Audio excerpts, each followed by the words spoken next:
Good morning, everybody. Good morning and welcome. Just a few seconds so that people can enter this webinar. We are perfectly on time. I will stress all of you with the timing, because we have a lot of speakers today and very interesting, and I would like that each one of us can talk and give its contribution to this very useful discussion.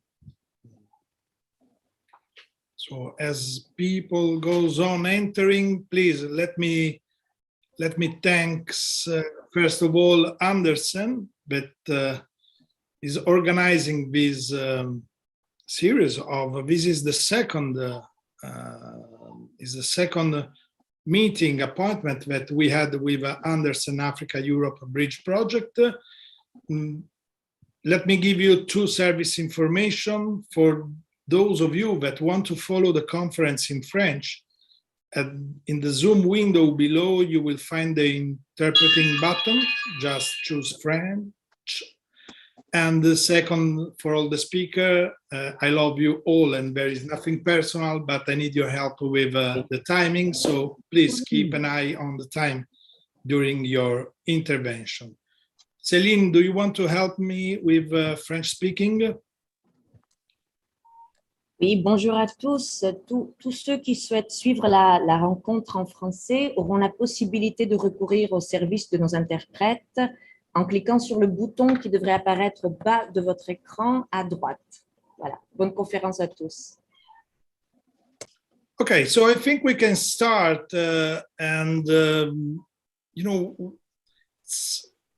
this second meeting is quite important because we are going inside probably for me one of the main sector that is important for Africa. You will listen to numbers today, but you all know about the 1 trillion in 10 years that this sector is expected to reach. You know that 60% of the world uncultivated arable land is in Africa. And you know that there is a problem with productivity, and how important is agriculture for all the continent. But I think also that agriculture, and this is the real meaning of this meeting, agriculture is probably the best sector where Africa and Europe need and expertise can match and can have profit from on both sides of this bridge. So I don't want to take more time, and I think we can start. I will give the floor to Olaleye Adebi, that is Andersen, is partner of Andersen Nigeria. The floor is yours, Leye, please. Massimo, thank you so much, and good morning all. I welcome you all to this conference. Well, let me start by welcoming our distinguished guests. All of you are distinguished, but those when you have VIP, you have VVIP. First of all, Her Excellency Daniela De Orlandi, the Ambassador of Italy in Ghana, welcome to the conference, Your Excellency. Her Excellency Anne Lugomolin, Ambassador of Switzerland in Côte d'Ivoire, welcome to the conference, Your Excellency. And my own Honorable Minister, His Excellency Otumba Adini Adebayo, the Minister of Industry, Trade and Investment in Nigeria. You are welcome, sir.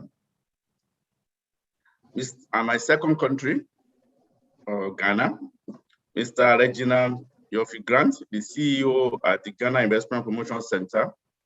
Welcome you to the conference.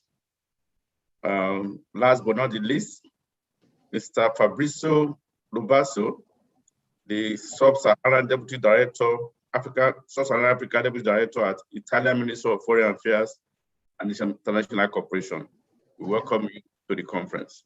As Massimo has actually earlier indicated, Africa can feed the world, but we don't have the resources to put the food out, which is why we believe a conference like this is necessary to create the investment opportunity in Africa for European companies to come and invest, help us lose the world to feed the world. Hunger is all over the world, but Africa can actually feed the world, and we need help in this area, and we need a expertise available in Europe to come to look at investment opportunities in Africa, where we have plenty of incentives for companies like operating in this sector, so that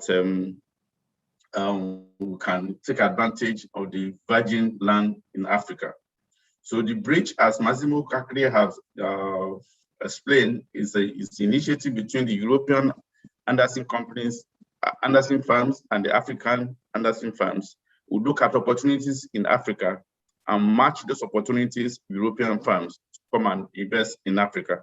So this is the second in our series of conferences. We have more planned for another one planned for the year and year ahead, and we welcome you all to participate in all our conferences. Thank you so much, and welcome to this morning session. Thank you. Thank Leye. I give the floor now to Paolo Mondia, that is partner of Andersen Switzerland. Paolo, the floor is yours, please. Thank you, Massimo. Good morning, everybody. I am Paolo Mondia, a partner of Andersen in Switzerland, and I work with the Italian managing partner, Mr. Andrea De Vecchi, running the European region. I am very honored and pleased to bring you greetings and welcome from the European Region Board. In today's conference, our talks will focus on agribusiness. As Massimo and Leye said, agriculture in Africa is a sector employing a great number of African workers. 3/5 of the farmers are engaged in subsistence farming and family crops with a limited production that is little greater than the needs of the household. The extent of the people affected by the primary sector demonstrates the importance of the segment for Africa. This cycle of conferences we launched in 2019 aims to support sustainable business in the two continents, but especially in the African continent. This is our second webinar. The first one was held in May 2021 and was focused on the renewable energy. Our purpose is to commit ourselves in matching opportunities and needs, meeting the United Nations goals of the Agenda 2030. The Africa Bridge Europe project is making changes and change makers in today's volatile and complex global business landscape.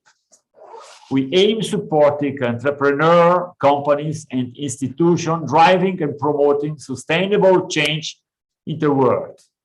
Organizing these conferences, we would like to spread the word and connect people interested in generating business opportunity in Africa for Africans and, of course, in Europe.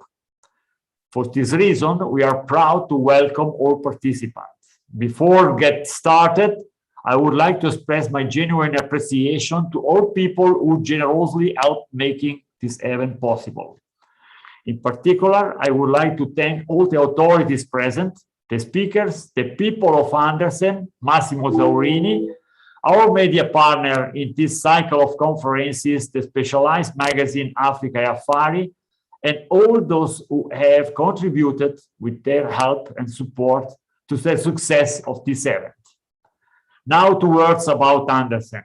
We are an international organization of tax and law firms established in 2013. Worldwide, we are present in more than 150 countries with over 9,000 professionals in all continents are working for Andersen firms distributed in more than 320 locations.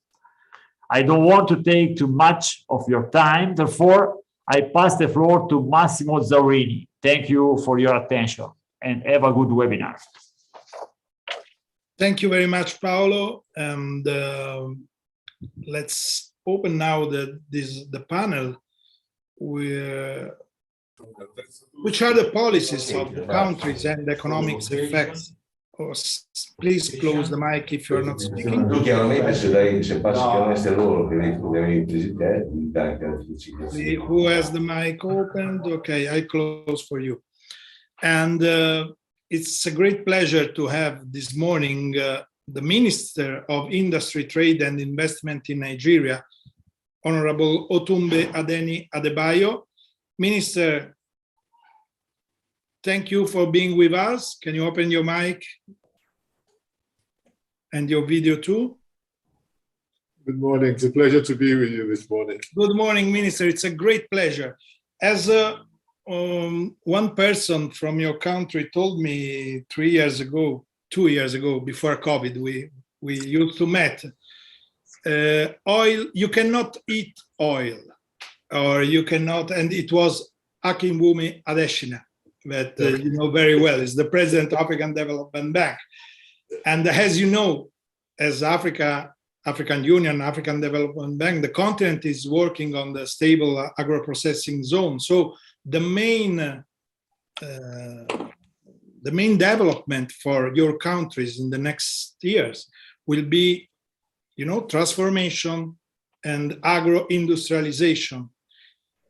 You are the representative of the first economy of the continent and one of the biggest country of the continent, one of the engine of this big and beautiful continent.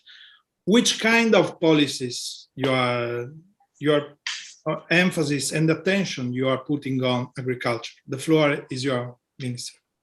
Well, thank you very much. I've actually prepared a speech, and I would like to deliver that speech, which will encompass all the issues that you have raised. Thank you very much. Thank you very much, Mastimo. Your Excellencies, ladies and gentlemen, my fellow speakers, I'm delighted to be part of this roundtable discussion. I believe it is a wonderful opportunity for the speakers, participants, and most importantly, potential investors to leverage these discussions to learn a lot more about agribusiness opportunities in Africa. I would like to thank Anderson Global for organizing this roundtable and bringing together such a strong cross-section of both African and European stakeholders. And I'm sure this event will further strengthen business ties between the two continents. This year's Africa-Europe Sustainable Development Bridge Conference is loosely centered on policy and its economic effects on agribusiness in our various countries. So I would like to give an insight into some of Nigeria's policies and programs that have been designed to boost investment and improve the business climate for businesses in the Nigerian agricultural sector. As the majority of you are aware, Nigeria is the largest economy in Africa, with a steadily growing GDP of over 500 billion American dollars. GDP per capita is expected to reach $2,300 by the end of 2021. This is over 84% higher than the African average. Despite the view that Nigeria's economy has historically been driven by oil, recent growth has been driven primarily by the non-oil sectors, such as financial services, telecommunications, entertainment, and of course, agriculture. This shows that our diversification agenda is working. Nigeria is open for business, and the investment climate is improving. Last year was a difficult year for all economies, but Nigeria is coming back strong. In the first half of this year, investment announcements were at $10.1 billion, an increase of 100% on the year 2020. Investors from places as diverse as Europe, China, Morocco, and the UK are making strong commitments, and this administration is working tirelessly to ensure that these commitments turn into ventures, enterprises, and businesses that positively impact our nation. An area that is pivotal for Nigeria is the domestication of production, and we have commenced the implementation of our backward integration program across key selected priority products, namely palm oil, sugar, cassava starch, and cotton textiles and garments. We are open to collaborate with potential investors to ensure that we achieve our mandate in these sectors. For oil palm, there is a domestic market opportunity of about $1 billion, which potential investors could take advantage of. We are intensifying efforts to facilitate investments across the value chain to increase the local production of crude palm oil and its derivatives. For cassava starch, while we are the largest producers of cassava in the world, a significant domestic supply gap exists, with more than 95% of cassava starch being imported. We are focused on bringing in large-scale investors to bridge this gap and increase the production of cassava starch. A market opportunity of about $290 million exists for the industrial domestic market. For cotton textiles and garments, our strategy here is to leverage special economic zones for garment production for both the local market and for exports. These investment opportunities align with Nigeria's industrial aspirations, as well as the strategic mandate of the Ministry of diversifying the revenue base of the economy by intensifying efforts to ensure the growth of non-oil sectors. The areas I listed earlier are just the start, and there are huge market opportunities for potential investors in the Nigerian agribusiness sector. Nigeria is the best place to invest in Africa. We are home to the largest workforce on the continent, a readily available market, and we provide investment incentives. We are committed to establishing special agro-processing zones across the country, which aids our goal of reducing post-harvest losses, increasing value addition for farmers, and enhancing rural employment. We are partnering with the African Development Bank to achieve this, and we are open to further collaboration with potential partners in different areas of this project. Similarly, we aim to build at least one agro-processing facility in each of the country's 109 senatorial districts by leveraging available government funding and exploring innovative financing methods such as public-private partnerships and grants. Nigeria's agribusiness sector is full of opportunities across multiple value chains, especially in the area of processing. The Outlook report from the Organization of Economic Cooperation and Development, OECD, and the UN Food and Agriculture Organization, FAO, states that the sector will undergo robust growth projected to rise 30% between 2018 and 2028. The establishment of the African Continental Free Trade Area will further help to support Nigeria's agricultural sector by providing wider access to markets and significantly reducing agricultural imports from outside the continent, which potential investors could leverage to expand their businesses. Consequently, the Federal Executive Council has approved the National Infrastructure Quality Program, which will ensure that processed products in Nigeria, especially agriculture, are in line with international quality standards to improve the quality of our processed items. This will facilitate and improve the volume of trade and improve the relationship between Nigerian manufacturers and European markets, as all Nigerian products will align with world standard sanitary and phytosanitary measures and eradicate any quality concerns. Distinguished ladies and gentlemen, let me conclude by saying that Nigeria is open for business, and both my ministry and the Nigerian Investment Promotion Commission are available to answer any questions that potential investors may have. I thank you for this opportunity, and may God bless our great nations. Thank you very much. Thank you very much, Minister. Really thank for your intervention. It's a great pleasure, and also to have you here until you can. I will give the floor now to the ambassador of Switzerland in Côte d'Ivoire, Anne Le Gond Moulin. Good morning, Ambassador. Thanks for being here. If you can open the mic and the video. Are you here with us? I'm here. Can you hear me? Yeah, perfect. Thank you. Can I pose a question to you? Or, you know, I think that another thing that is quite important in this moment is also to understand that when we talk about Africa and agriculture, we have to keep in mind that the answers that the continent will find to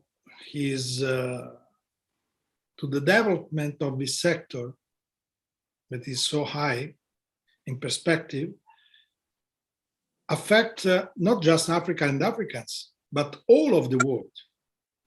Because Africa in the next future will feed all the world, as the minister told.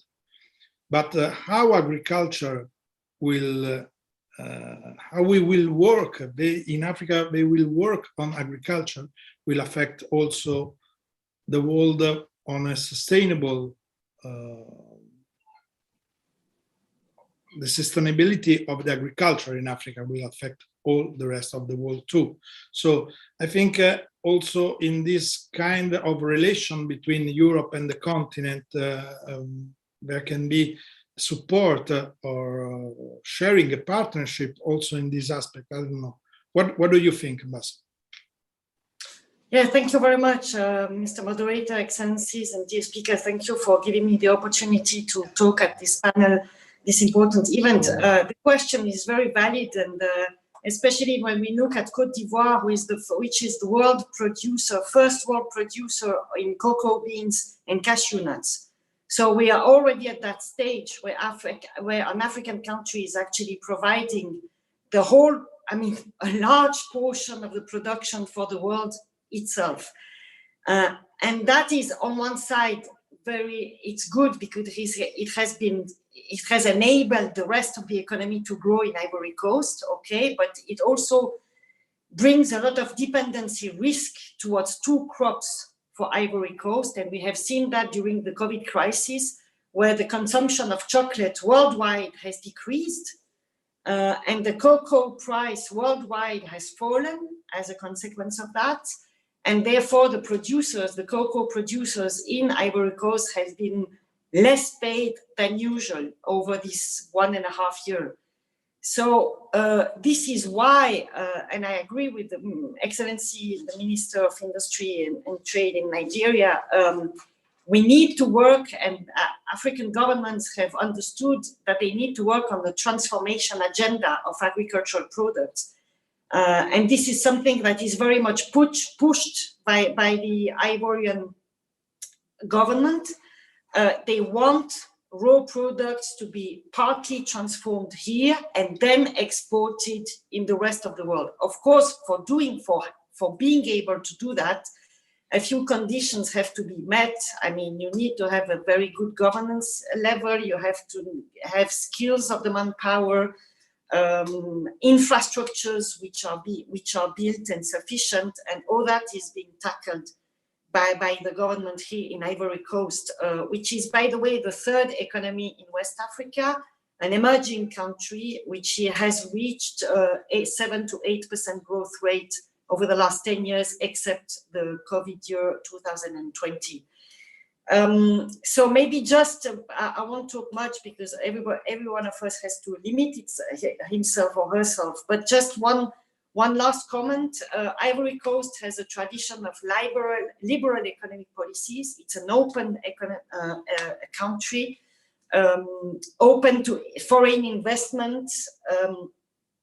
The government wants to deliver an image whereby they're welcoming foreign investors, and this is indeed the case.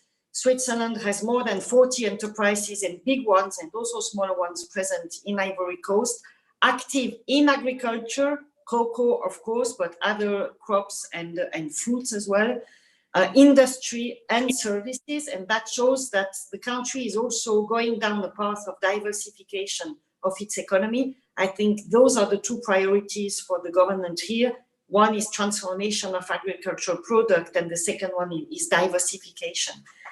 And to express the dynamism of the Ivorian economy, I would like to say that there has been new Swiss investors and new Swiss investments despite the COVID economic crisis last year and this year. So we have opened, I was fortunate to be present for the opening of new facilities, of new investment and new companies operating in the country.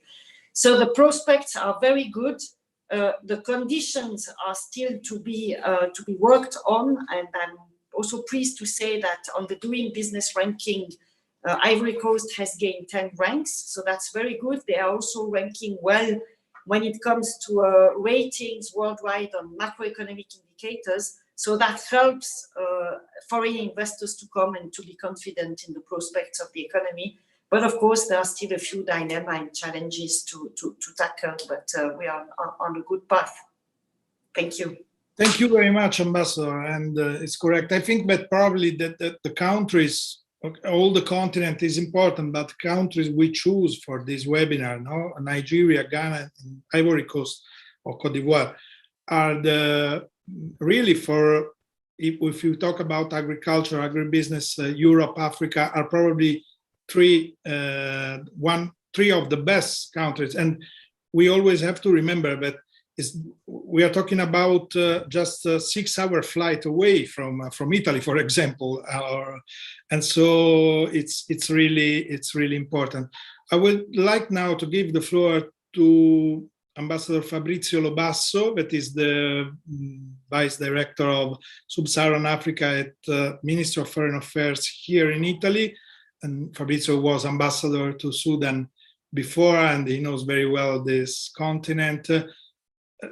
Fabrizio, how do you think sustainable agriculture comes into institutional plans that ministry is having for the next future, and the attention that you are putting on Africa too?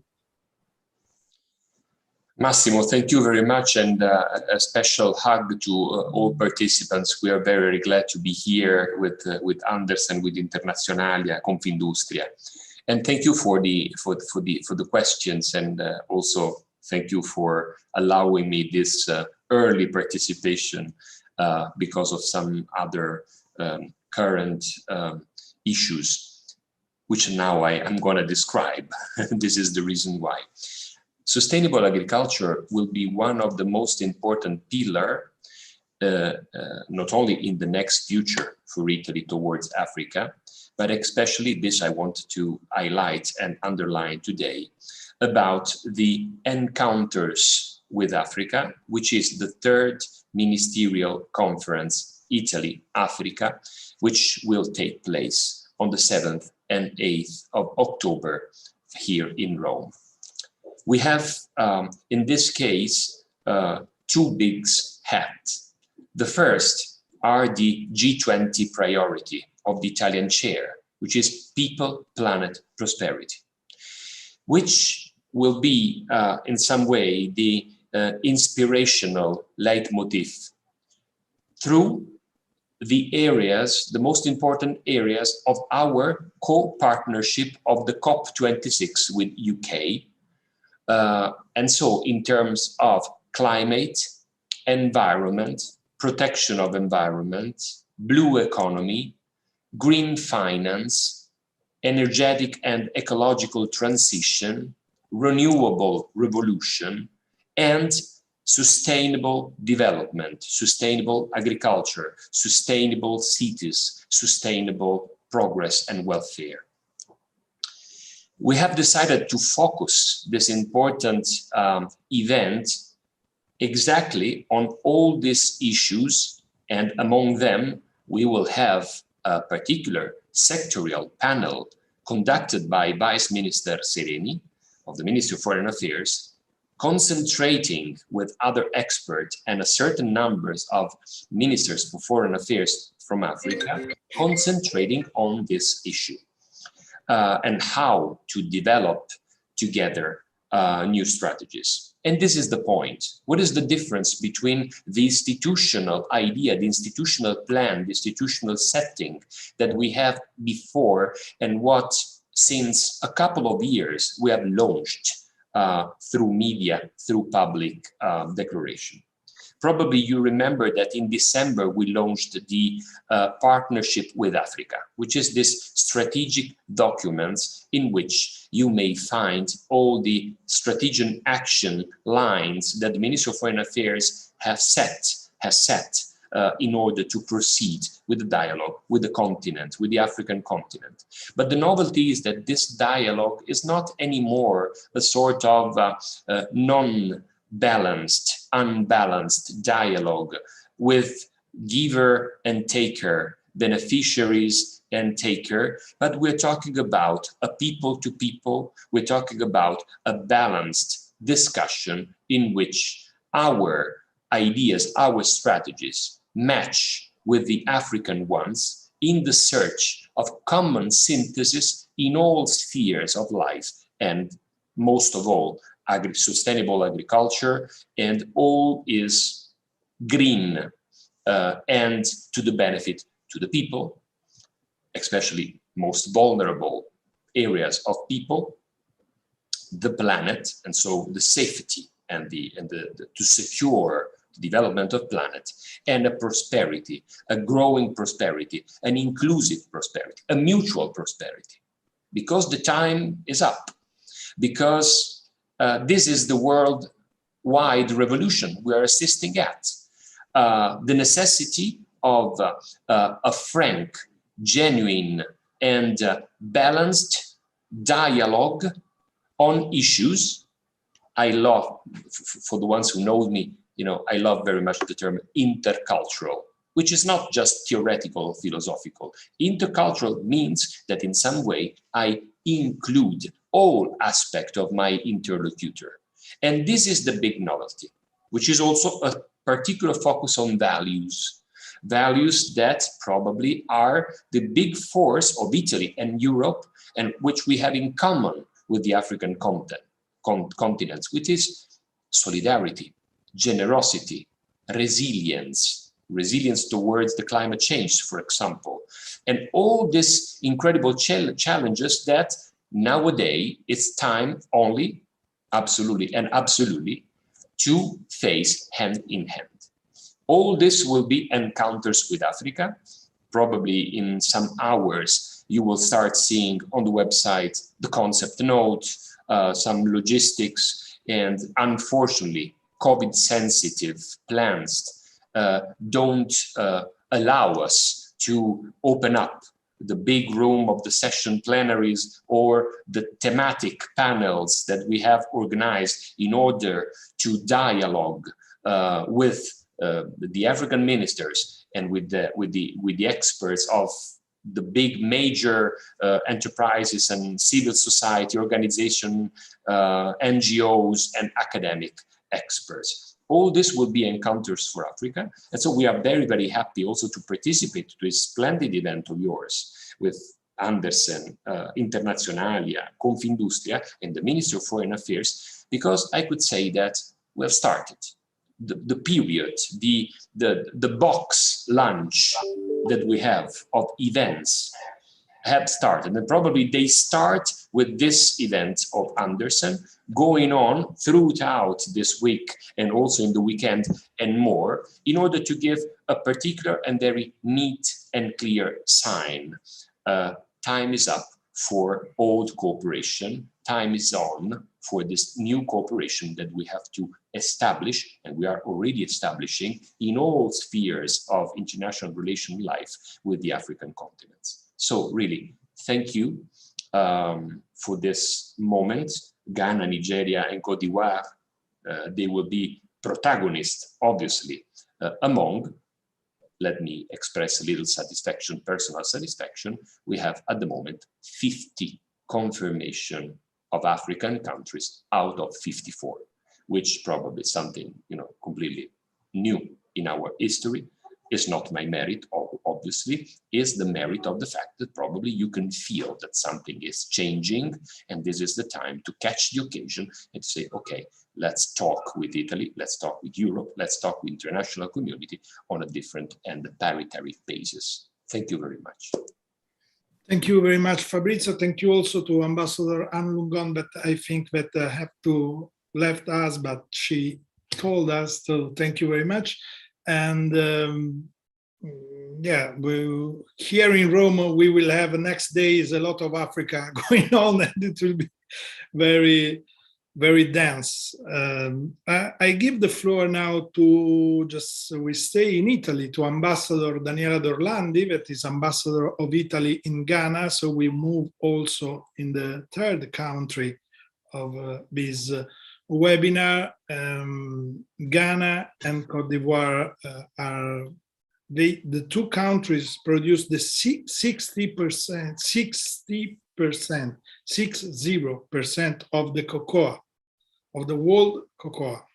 So we are talking about really a real two important country, but as the ambassador told before, all the majority of the earnings of the cocoa sector go to the countries that consume cocoa or coffee. For the coffee can be more or less the same thing. Ambassador D'Orlandi, talking about Ghana and Italy, which kind of contribute Italy is giving to the development or can give to development of this agricultural transformation we were talking before?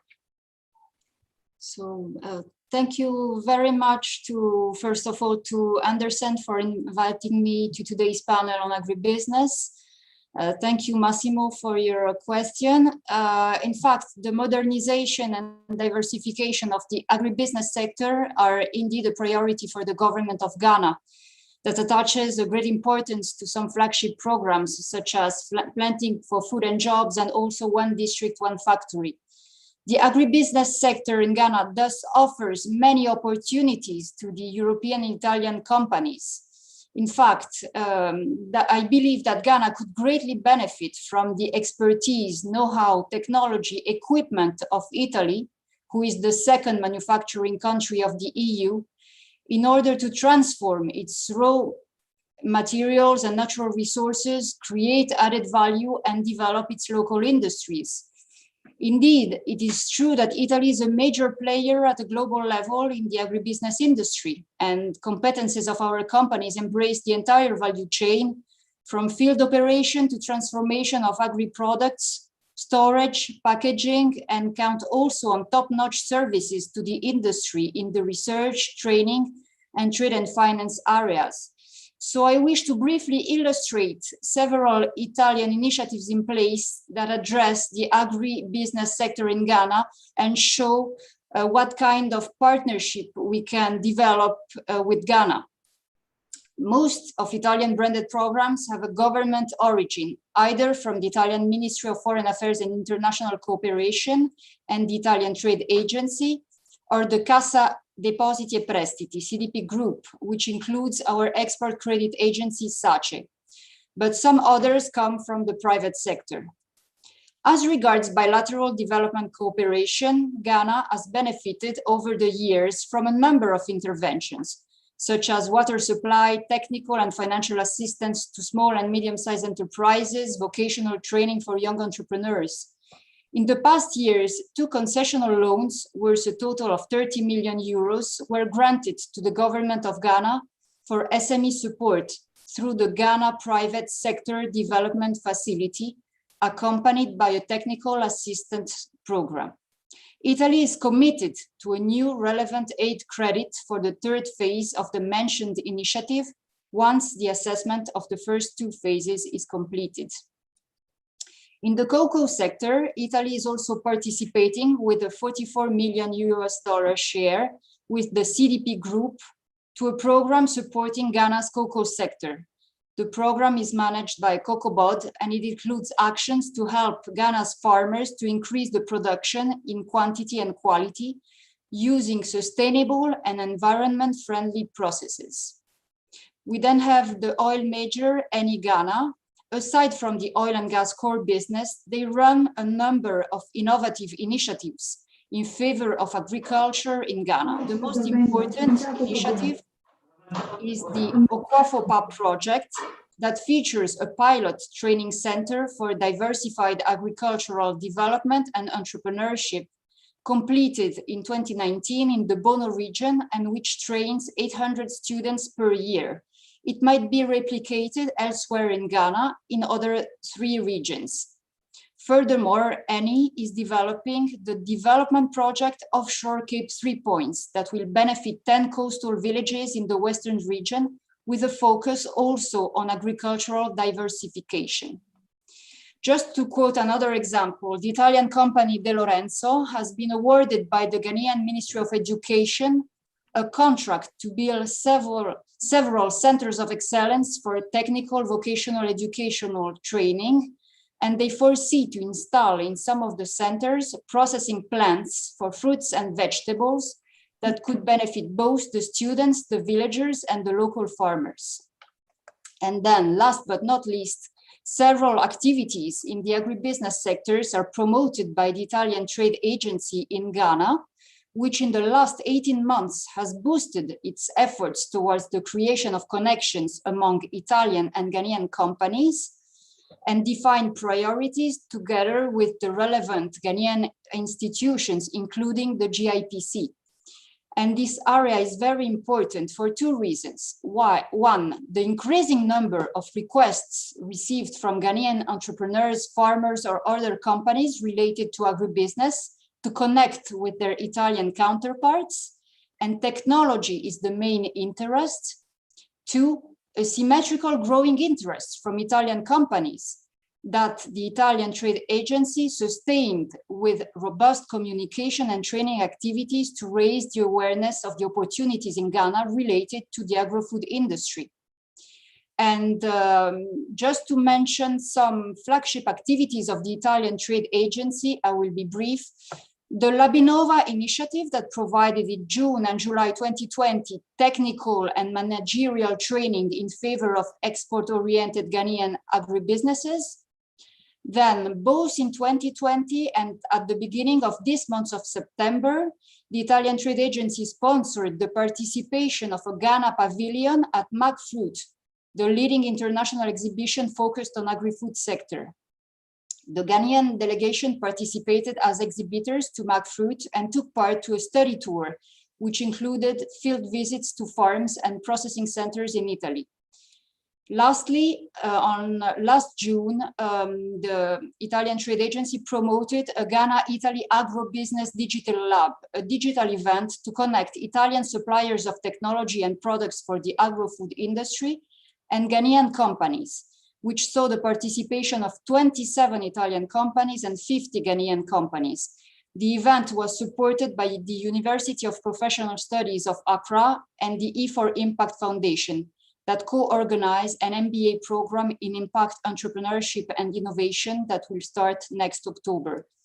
To conclude, the connections among Italian and Ghanaian sides in the agribusiness sector are growing stronger every day. Such connections allow us to learn more about each other and to foresee more opportunities for partnership. In fact, Italy is strongly committed to step up its efforts in bilateral cooperation in agribusiness, as this is the area that expresses the greatest potential for immediate growth. Thank you so much for your attention. Thank you, Ambassador. And by the way, this connection are so strong that yesterday, and it's true, I bought a pineapple and I saw that was from Ghana. So it sounds like destiny, but it's absolutely true. And that's you know, also from Cote d'Ivoire or from Senegal, but the link in the agribusiness sector, in the horticultural sector. I was in MagFruit 2 weeks ago with ICE Labinova for Africa project, and there were a lot of companies from Ghana, Nigeria, and Ivory Coast, and I've seen them at work. And there was they had a lot of meeting with Italian companies. They had 3 days full of work. So it's really happening, is changing a lot. I would like to give the floor now, just keeping and staying in Ghana, to Reginald Yoffie Grant, that is CEO at Ghana Investment Promotion Center. Reginald, are you with us? I think that you are connected from Dubai. Hello, good morning. I hope you can hear me. Oh, it's a great pleasure to know you, because, you know, your fame precedes you. So I hope it's in good ways. And I have a question for you, or you have... Please, yes, please ask the question. Because as your fame precedes you, I have a simple question. When we talk about agribusiness sector, you know, and Europe, Africa, and we always talk about investment, and it's great. But I think, you know, we think about export, and I think the main game changer in the next year will be to look at agribusiness sector not only for export, but for African demand that will grow dramatically. Yes, absolutely. Absolutely. I think your question is the most legitimate and most telling one. And it's critical for the development of Africa. I mean, we are very clear that Africa itself is basically well endowed with agricultural potential assets, which should enable the continent to transform significantly. Although there's also the case made for industrialization, but industrialization can be based on agriculture as the foundational raw material into the continent. And the compelling reasons are very simple. Today, Africa presents the largest single non-tariff market in the AfCFTA. It's a population of approximately 1.3 billion people with a combined GDP of 3 trillion, of which some 1.2 trillion may possibly be from agriculture. But that is the now. But the future is much more compelling in the sense that by the year 2050, the African population would have grown. It would be 1/4 of the world's population at about approximately 2.5 billion people. It would be larger than India. It would be larger than China. But the more interesting thing about it is that the demography is exciting for any business. About 70% of that population will be below the ages of 35.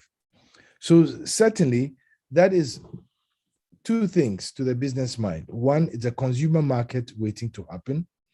And two, it's also largely the biggest potential for a labor market to spur the next growth in the world, compared to all the other regions because of its young, youthful nature.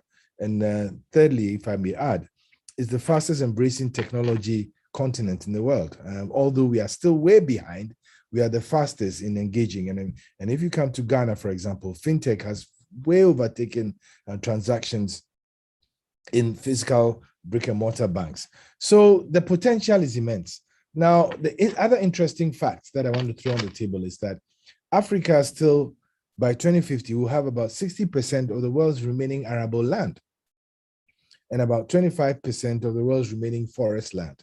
So ecologically, it's also a continent that could weigh the balance of environmental and climate degradation, but will also present the best opportunity for feeding the world because it will still have 60% of the remaining arable land left in the world. And for us at Ghana, for example, the emphasis is very, very poignant and strong. And that is why the government set in a new policy called Planting for Food and Jobs, in which there was new energy into the agri sector. And for the first time, Ghana became a net exporter of some food crops, which even a year before they were importing. Now that underscores the importance of agriculture, but it's also estimated that 55% of our population, particularly the rural population, are engaged in agriculture somewhat. So as you mentioned, if we want to create wealth on the continent, the lowest hanging fruit is to turn our eyes on agriculture. It's one of those economies that do not go out of fashion because everybody eats and everybody will continue to eat. So we need to keep producing food. Now, we just didn't stop at the Planting for Food and Jobs, which has several initiatives in boosting production and productivity.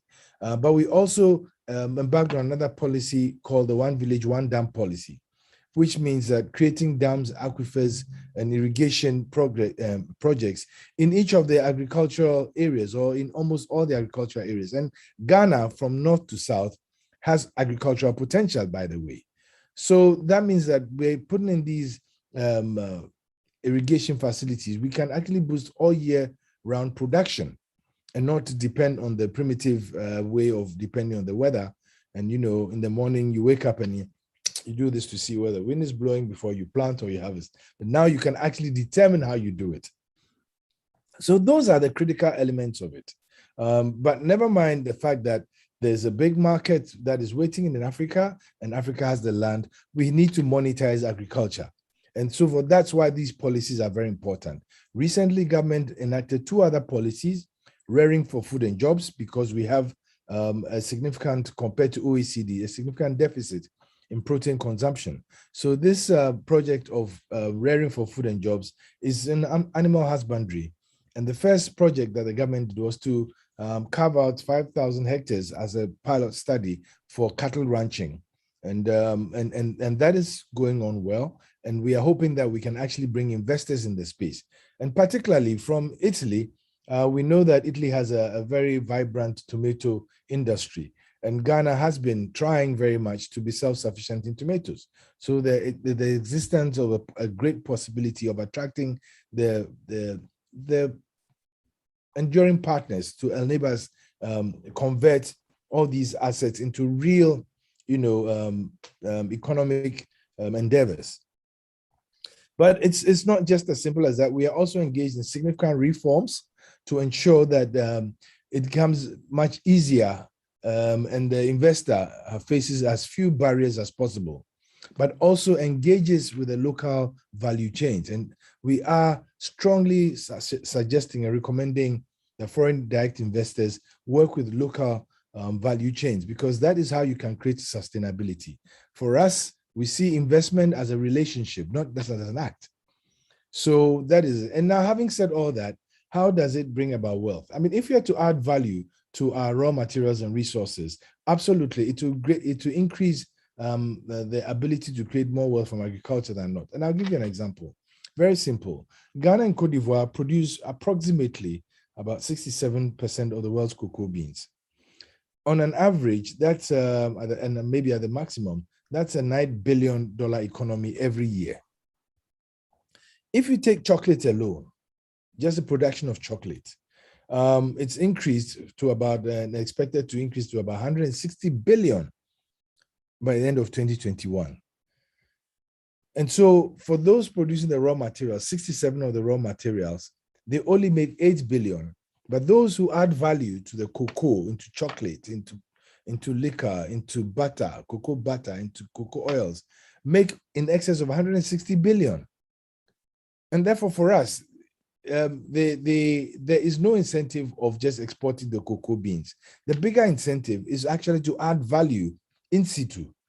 And government's proposition was to then move away from just exporting the beans and encourage investment to add value to the cocoa beans, such that we are a significant part of that 160 billion. Can you imagine if between Ghana and Cote d'Ivoire, we just have 50% of that 160 billion? That's an $80 billion economy.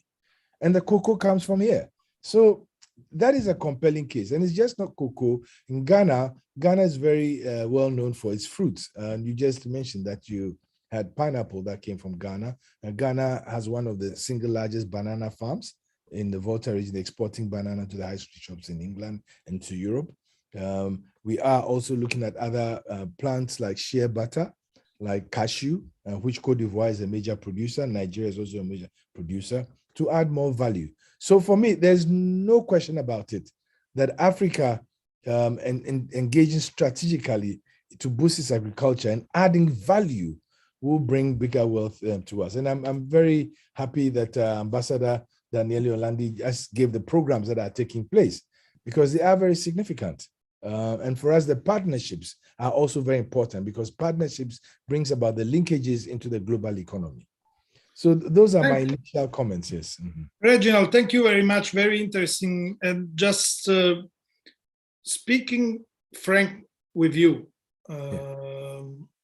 we both know that for a lot of African government in the last decade, agriculture was more a political item than an economic item. Yes, that's correct. That's correct. A political or social item. Yes. Now something has changed. Something has changed. A lot of African governments are correctly looking at agriculture sector from an economic point of view. And I think that changing will happen very fast from now on. For example, you talked about the tomato chain. I studied some months ago the tomato chain in your country, and I was impressed when you see that you have all these. The sector employs a lot of agriculture men, but the biggest is the middleman. You know, the lot boys and the market queen, and it's something when an investor from Italy look at this sector and the value chain of the tomato, and you say, how do you explain that? You know, That's true. it's That's very correct. difficult. That's correct. You make mention of a very, very critical element that needs quite a lot of thinking about. And that has only happened because, like I did say before, majority of the people, especially in the rural economy, were in agriculture. And so for them, that's life, and that's the mainstay of life. Yeah. And so if government tinkers with agriculture, you tinker with them. I mean, case in point is Ghana's cocoa. And they form a very strong group of people. But of course, we've now recognized, and most African countries have recognized that the existence of protections and all those things may not necessarily work very well all the time. Sometimes it works well. And Ghana and Cote d'Ivoire, for example, have done well with cocoa because the state still intervenes to ensure that the quality cocoa is produced. And Ghana has premium cocoa only because we still sun dry our cocoa. If it was to mechanize and change, that might change the quality. And so that is where government intervention is very important. But like you did say, a lot of the African countries and governments are now realizing that perhaps agriculture will be the faster route to wealth creation than industrializing, because then you need a lot more input into industry. You need to change the whole human capital chain, value chain. You need to import technology. You need to also add value through other ways. But agriculture, like I said, everybody eats every day. It's an easier problem to tackle once you tackle the issues of the value chain. And yes, you are right. That the value, when you look at the intermediaries in the value chain and the procurement chain and all that, there are issues. For us in Ghana, some of the issues relate to land, and government is tackling that using a digital product where now every 5 by 5 meters squared of land in Ghana is digitally registered and has a digital address. So we are able to know who owns the land and can separate it for usage. Then also the issues of having the intervening bodies and quality standards. A strengthened enterprise on the Ghana Standards Board is now ensuring that there are standards of production and standards of the product itself, by ensuring phytosanitary standards and getting all the HACCP laws, etc., in place. So these interventions are taking place, and politicizing the sector and making it more an economic factor. And when you have a lot more people making money from agriculture, it then becomes a much more compelling area for people to engage in. But yes, I somewhat agree with you that it seems political because a lot of people, a bigger chunk of the population were engaged in agriculture. And sometimes even transformation of agriculture is difficult. Case in point, Ghana realizes that, okay, it could possibly be the grain basket of the West African sub-region because we have tropical rainforest, we have a lot of fertile lands occupying almost about 60% of our land mass. But a lot of agriculture is subsistence agriculture with smallholder farms. Now, there's always the threat that when you bring industrial agriculture in, it replaces the smallholder farms. But it need not be that. It could be that the smallholder farms are engaged by the larger farmers to infuse into what they have. And a very good example is an investor called Westgrow that came into Ghana to do vegetables for export. And they use the small shareholder farmers, the smallholders, to supplement what they are doing and actually get services and support from them. And indeed, the other one is also community partnerships, where the community themselves are partnering with the big farmers to produce. So those are some of the transformations that are taking place.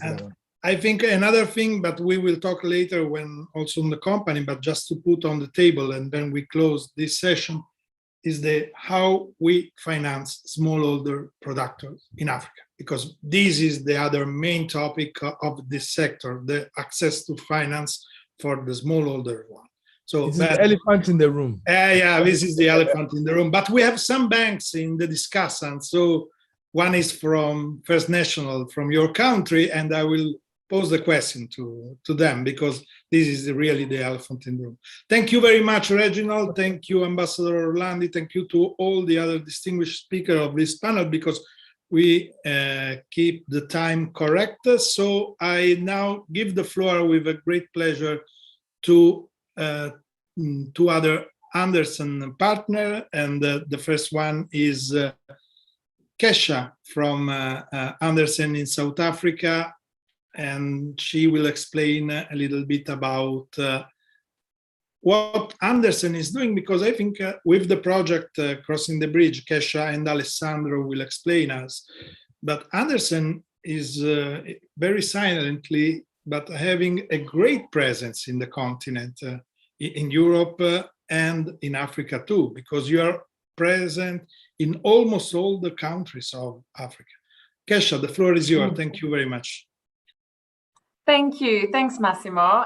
Good morning, everyone. It's such a pleasure to be part of this conference with you all, and I'd like to just take the opportunity to say thank you for your participation.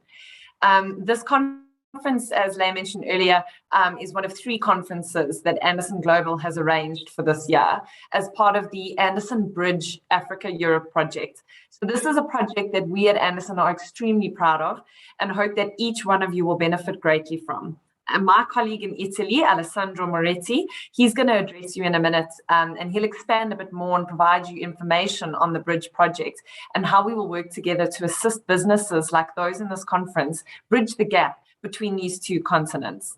I'm going to just take this opportunity to tell you a little bit about Anderson in South Africa and Anderson Global before I hand over to him. So I'm a partner at Anderson in South Africa. I'm specializing in commercial litigation and dispute resolution, as well as restructuring and insolvency. Anderson in South Africa is a hybrid tax advisory and full-service law firm that is a member of Anderson Global. To tell you just a little bit about Anderson Global, and as Massimo mentioned, we are quite widely spread. We're in about 256 locations worldwide, which actually includes about 45 African countries. And with the benefit of our in-country expertise and relationships, we can offer our clients a single trusted corporate legal and tax advisory resource to provide objective advice, which is in the client's best interests, of course, regardless of where you are or what your investment destination is. We, of course, service clients across a number of industries, but we have a very special interest in the agribusiness sector in Africa. And of course, a lot of speakers already have touched on the many opportunities, but just to touch on a few important ones for us, and obviously because of the limited time that I have available, I can't expand on more than 3. But the first one is, you'll all be familiar, I'm sure, with the recent ratification of the Africa Continental Free Trade Area, which has potentially made Africa the largest free trade area in the world. Of course, a very attractive factor for global investors. The second reason is that it is one of the most important sectors producing a variety of globally in-demand products. Of course, some of these have been touched on, but to name a few, you've got cocoa from Cote d'Ivoire and Ghana, you've got tea from Kenya, maize and rice from Nigeria, vanilla from Madagascar. And although Reginald and Massimo have already mentioned fruit from Ghana, fruit is actually also largely exported from South Africa. And one of the third reasons is that around 3/4 of Africans rely on agriculture for their livelihoods. More than 30% of the continent's national income, as well as significant amounts of export revenues and employment, are actually derived from the agribusiness and agro industries.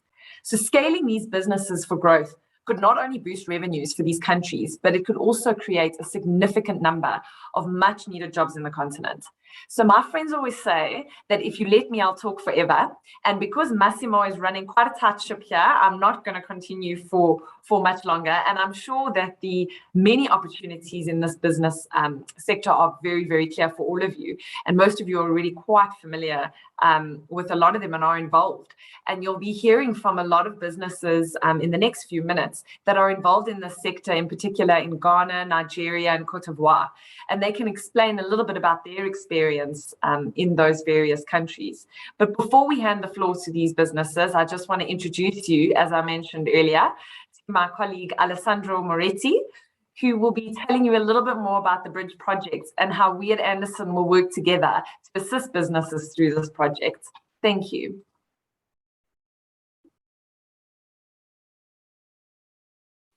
Thank you, Kesha. Alessandro, I didn't intervene because Kesha made a great thank you. presentation to you. Thank you, Massimo. Thank you, Keisha, for introducing Anderson and introducing me and the project, the Bridge project. So what is the Bridge project? Is project was born a couple of years ago between the European and the African Anderson professionals, whose scope was and is right now to support the cooperation between the African and the European companies in first instance, the trade between the companies, but immediately, as it was already said during the conference this morning, supporting partnership, because yes, the sense of investment could be different, but the true sense of the growth, and this is what we really believe, is to do partnership, is to listen to the different needs between the parties involved in the dialogue. And this is what we are doing with the project. We keep in touch African and European companies to bring a dialogue, a constructive dialogue that can give positive results for both parties. And in this dialogue, we normally involve different stakeholders. First of all, the people that is living in the area where the investment or the partnership could be done, to listen to their to what they think about it. We involve the institution, like for example this morning the ministries, the embassies. We involve the finance sector, because as Massimo has already said, finance is the important stakeholder that must be that has to join this kind of partnership. We involve also business association. Confindustria Africa is here today, giving her patronage, and many Italian companies in the sector belongs and work in Africa. So we bring round table with all these stakeholders, trying to understand what are the different interests and supporting and giving help in finding the right solution to get the objective that the companies want to reach. So thank you very much to all of you today to be here, and I hope you are enjoying the conference, and for giving like an example of what we are doing and how can it be possible. We asked some African and some European companies to talk about their histories, because we will show you now some showcases of companies that worked abroad. Some African companies working in Europe and some European companies working in Africa, and how they had a great success in this bridging. Thank you. Sandro, thank you very much. Would you like to say 2 words about the B2B session of next days?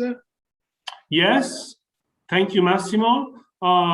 At the end of the conference, the companies that asked to join the networking activity, meaning B2B meetings, will receive a list of companies attending the conference, and they will be able to choose whose company they want to get in touch. We will organize in the next week the meeting, the B2B meeting with the companies that asked this in the list. Perfect. Thank you very much. So now thank you, Massimo. I will open, as Alessandro said, some case studies from companies, and just please, to the company, you are 8 interventions, keeping 5 minutes each one. We will have also, I would like to have a Q&A session or involve some of the discussants, so you will talk again later, and then to go in depth of what your company do. You have the B2B sessions in the next days, so don't worry. I'm very happy to give the floor to Lloyd Ashitey of Niche Cocoa Industry, Ghana. Lloyd, if you want to open your mic and your video. It's a company that I know quite well because I have studied for some report that we did for one of our clients in the last months. And it's a very, very interesting example of the connection we are talking about today, because it's, I think that is still the largest local bean-to-bar producer that is active in transformation of cocoa from the bean to the semi-finished or finished product in Ghana. And in the last 5 years, received a lot of financing from cooperation activity of a European country that give the opportunity to this company to grow, to diversify production, also in chocolate bars and things like that. So it's a very good example of what we are talking, I think. Lloyd, the floor is yours. Please, 5 minutes. All right, thank you very much for having me, and thank you for the other panelists and the participants. My name is Lloyd. I'm the general manager for Niche Cocoa, and we established in 2010. We've grown from an 8,000 metric ton capacity to 90,000 metric tons. We are processing almost 10% of Ghana's cocoa into semi-finished products, cocoa paste or cocoa liquor, cocoa butter, cocoa cake, and cocoa powder. And for finished products, we are producing the chocolate bars. And I'm proud to say that last week, we finished up our chocolate drink facility. So now we've added chocolate drink to our production lines, and we are going to flood the Ghanaian market and hopefully the American and European markets with our chocolate drink from Ghana. We have presence in Europe as well. We have a Niche Cocoa Services in Germany, whereby Niche owns 100% of the company, where we melt cocoa butter and deodorize the cocoa butter as well. We also melt cocoa liquor for the European market. So instead of sending blocks to Europe in terms for them to melt, we are able to melt this semi-finished products and send them closer to the end users, and also increase our margins. And I would say that from what my able boss, Yofi Grant, just stated on how we've been able as a country to improve the agribusiness. I mean, we are a freezing company. Freezing company is under the government umbrella of the Ghana Freezers Authority, whereby companies are given tax exemptions for 10 years. What does that do? That aids companies like us. Instead of paying import taxes on our equipment, we bring it duty free. That aids you in growing your business. So such policies have made us grow from 8,000 capacity to the 90,000 capacity that I spoke of, and also give it an opportunity to also expand and make ourselves very competitive, because we all know that Ghana and Ivory Coast produces, should I say, 69% of the world's cocoa. And we are competing in these European markets with the big shops, the Barry's, the Cargills, the Olam, the Ecom, Dutch Cocoa. So we need to be competitive to also, should I say, that have an impact in such a vibrant European economy. So such policies also makes the operating cost lower for us, so that as we compete in such markets, we can also, should I say, be a strong force to contend with. So I should say that with our own ingenuity and also with government support, Niche has grown to be a strong force and to be an exporter of the year for 3 consecutive years. I should say that it's an achievement that we are proud of, that we are not only selling raw cocoa to the European market, but we are selling cocoa in the semi-finished state and also in finished state to the European market. And we are proud. I mean, we are proud of ourselves. We are proud of the partnership that we have with other European companies like the FMO, like the BIO, for funding that they've made accessible for us to also have this dream become a reality. So I should say that we are a test case for what partnership can bring on board. We have been able to be a strong force just because of the partnership. And we'd also like to encourage other people on this platform who have dreams of having a European presence to see how best they can partner with other European, be it other industries, be it financial institutions, to make that dream a reality, because it's possible. It's really Thank possible. you. No. Yeah. Thank you very much. And you are correct being proud, because really, as I told before, I've studied your company in the last year, and really I think is a really good example. You have to, for all one of you that is interested, have a look to what they do, have a look to the kind of relationship that they have with Netherlands Corporation, and it's a very, very good example of what Europe and Africa can do together. So thank you very much. I will give the floor now to Italy and to Cacolonna, Gianluca Bagnara, that is of the family, that is owner of this company, that has a long tradition and experience working with Africa in Congo, if I remember well. Mr. Bagnara, the floor is yours. Also to you, 5 minutes, please. Okay, thank you. Thank you for this opportunity. Very nice. And right, you remember right.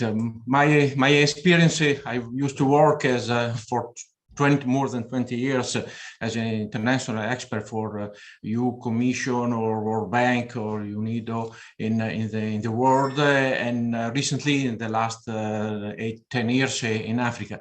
But I also belong to a traditional family of farmers, and so more than 100 years of experience activity from my family. So I managed to combine this experience as an international expert and farmers in order to extend our experience of farming collaboration abroad.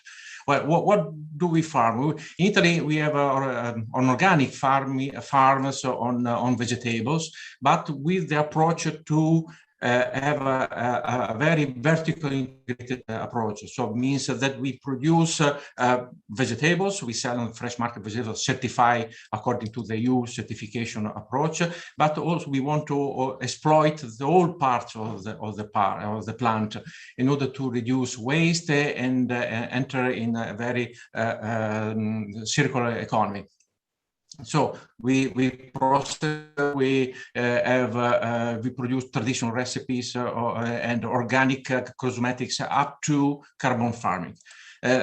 To do this, we are in an ecosystem of innovation, a strong collaboration with EU project or Italian institution of research, international research systems, and we have certification, of course, according to the EU regulation. That means integrated value chain approach that I heard during the discussion. What can we do with the commodity and in the middle between the farmers and the final market? If we have a lot of middlemen, a lot of waste of value, not just waste of product. So our approach is to have everything integrated in our farm. So we can, from the farm in 24 hours, we can sell the supermarket in Europe. The approach is to involve also the civil society in collaboration with NGO and so in Italy too, and in Africa. A critical point in Africa: connect rural area and urban area. So the agricultural production in Africa shouldn't watch the market, but has to watch to the domestic market. produce locally to supply the local demand. That means connect to urban area. That means there is a lack that is the post-harvest facility. Post-harvest facility in terms of structures, but also in terms of management, know-how, and so on. That's our approach. Extend our experience, our value chain from Italy to the African area in order to have a direct connection, farmers and farmers, not farmers, middleman trader, international logistics or facility, and resources are already there in the place in terms of human resource, in terms of land, sun, wonderful land, wonderful potential of doing agriculture in Africa, much better than in our country. But what they need is not just technology, but techniques to connect agriculture to the final demand.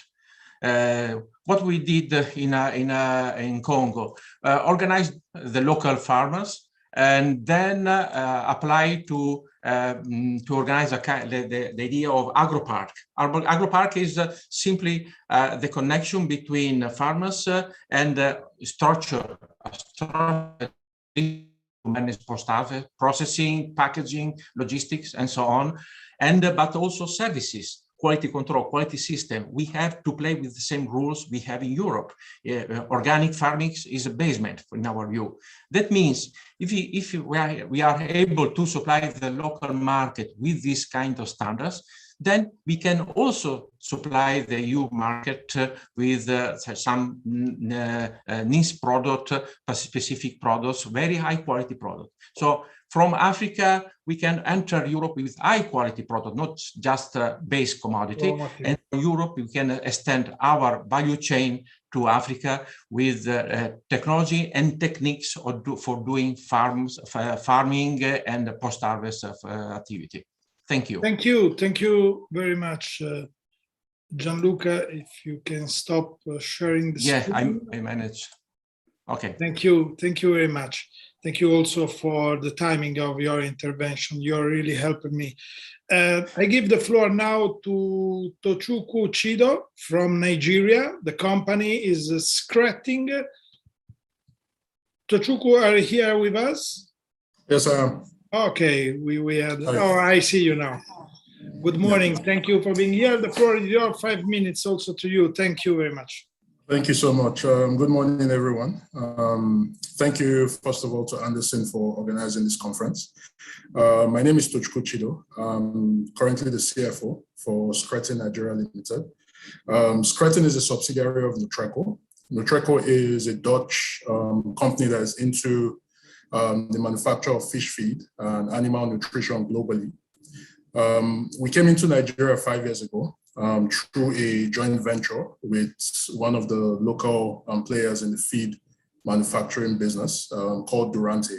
So there was a JV, and eventually we bought majority stake in the business. So we've been operating in Nigeria for about 5 years now. Our current capacity is about 20,000 tons, from which we produce strictly fish feed. However, the demand in Nigeria the demand for fish and chicken is really huge. With the current capacity, we definitely have a gap in the market. There are other players in the market like Olam, for example. There's flour mills, but then we still cannot meet the current demand. As a result, we are expanding our capacity. So we're building a new facility in Nigeria, which would see an increase in total capacity by over 65,000 tons. So we're moving from 20,000 current capacity to 85,000 tons capacity of fish feed mill. We're also looking into the expansion of, expansion of our poultry feed business as well. So we currently have a lease where we're partnered with one of the players in the poultry business, and we use their manufacturing facility to produce poultry feed. However, we're looking to build a new factory as well for that. in Nigeria. Building this new factory has come as a result of a lot of support from the Nigerian government. So one of the things that we got was financing. We're able to benefit from some of the palliatives that the government had provided to agricultural businesses. So one of which was loans. So they extended loans to agricultural manufacturing businesses at single-digit rates versus commercial rates that were double-digit. That's really helped us raise the funding that we needed to finance the project. The government also has supported with tax incentives. So we're one of the beneficiaries from the Pioneer Status Incentive Scheme, which is a 5-year tax holiday that you get if you're doing business in Nigeria. So that has also helped us plow back retained earnings into the projects that we're currently working on. Yeah, so that's Cretin in a nutshell. Great. Tochukwu, sorry, how did I pronounce well your name? How is it? It's correct. Yeah. Okay, yes, perfect. I think you have to enter in contact with Gianluca Bagnara that spoke before you, because he knows very well about the poultry sector. And the first time we met, it was in Italy in the main poultry exhibition that we have in this country. So I think that will be very interesting for both of you. Thank you very much also for helping me with the timing of the intervention. I give the floor now to Alassane Doumbia of Sifka Group, that is a company from Côte d'Ivoire. Alassane? Yes, good morning. Good morning. Hello. The floor is yours. Good morning, Massimo. Thank you to Anderson for giving to Sifka the opportunity to participate to this webinar. So just to introduce you to Sifka, who we are. Sifka, it's a family company, much focus on rubber, natural rubber production, palm oil production. We are mainly in West Africa, from Senegal to Nigeria, where we employ more than 30,000 people, and we are managing a lot of outgrowers plantation.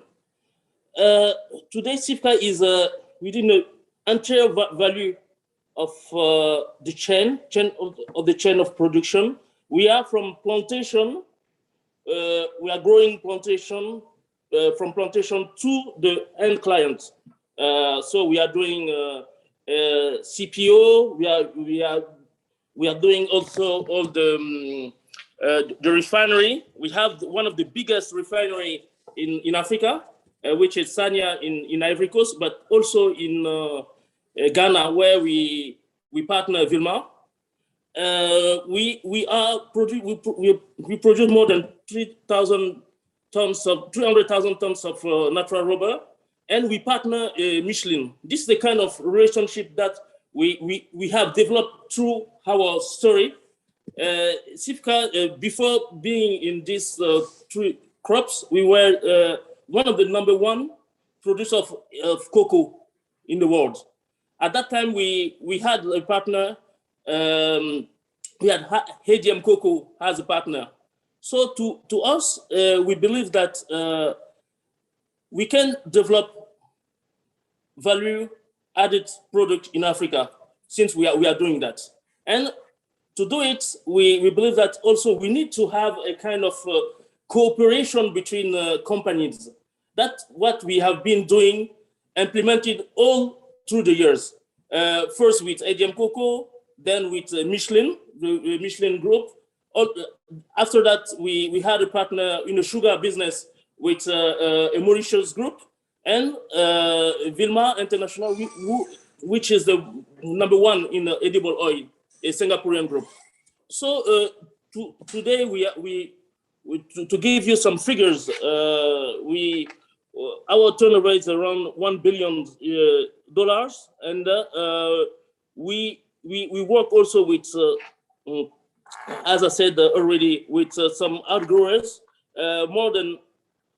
We manage, let's say, more than 200,000 hectares of plantation on behalf of third party, what we call outgrowers here. And we believe that the relationship to grow also in Africa, we need to focus also on the environment, our direct impact into the environment. So we are working on this way because, you know, since I won't say that here, but sometime where there is some lack of development in some countries, the company like us, we have to replace the state in some way. We have to provide education. We have to provide also health. We have to give opportunity to people around our places to have access to development. So this is the things that we are doing within CIFCA. Alassane, I have a question for you. As you are probably one of the biggest agri-business group of all the continent, you know, you operate in 6 countries, and which kind of partnership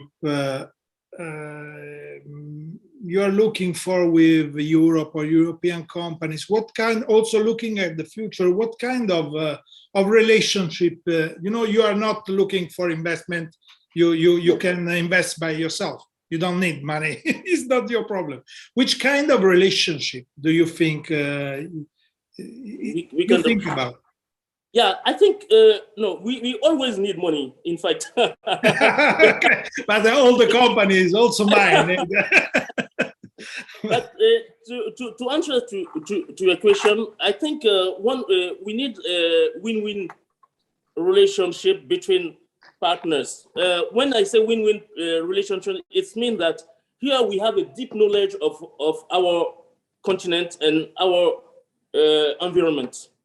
What we need is sometimes is the know-how. The know-how coming from Europe, the skills. Sometimes making partnership with those people help us to improve our activities, to improve our process, and also to be able, sometimes when we have partner like Michelin Group, the French group, it's also a market for us because Michelin is buying some of our products, and having Michelin also is to have the ability to develop tire activities within the continent. That's great. Thank you very much, Alassane. Very interesting. And I think that you will have a lot of work in the B2B session in the next days. So, and I give the floor now to another family. I really appreciate from Alassane how he stressed the family company. And if you go to the CIFCA website, you will see this family company stressed a lot too. And it's a very great pleasure for me to give the floor to another family company. It's an Italian family company, but it's a family multinational because it's Iritech, and that is one of the 3 main important companies in the irrigation sector, subsector in the world. And Julia Giuffre, can you open your mic? I don't know if you're here with us, or she will arrive. Julia? Okay, I want to thank Julia for being here because I don't know if we can say it, Alessandro, what do you think? She just had a baby 4 years ago, so and is here now with us or will arrive. Okay, I think, Julia, are you with us? She was with us a couple of minutes ago. Yeah, I saw it. Probably she had a problem. I don't know if we want to go on or give Julia just 2 seconds.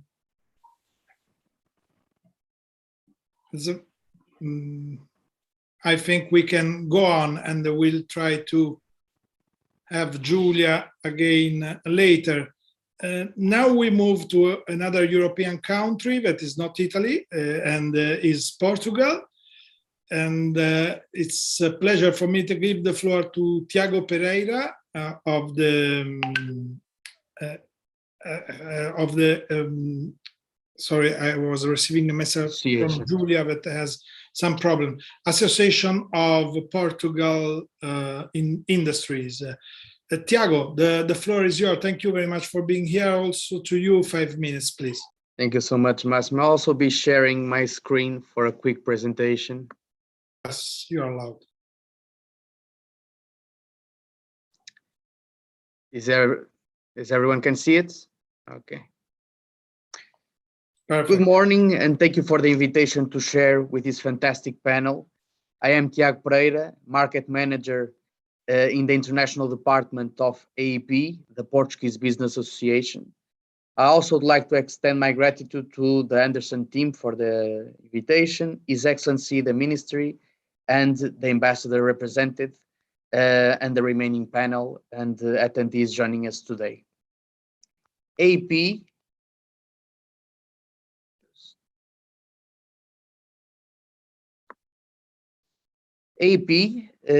Business Association and Chamber of Commerce is based in Porto, Portugal. With a history of 172 years, we represent more than 2,000 associates from different sectors, and we provide services that goes from training and education, business consultancy, strategic information and data analysis.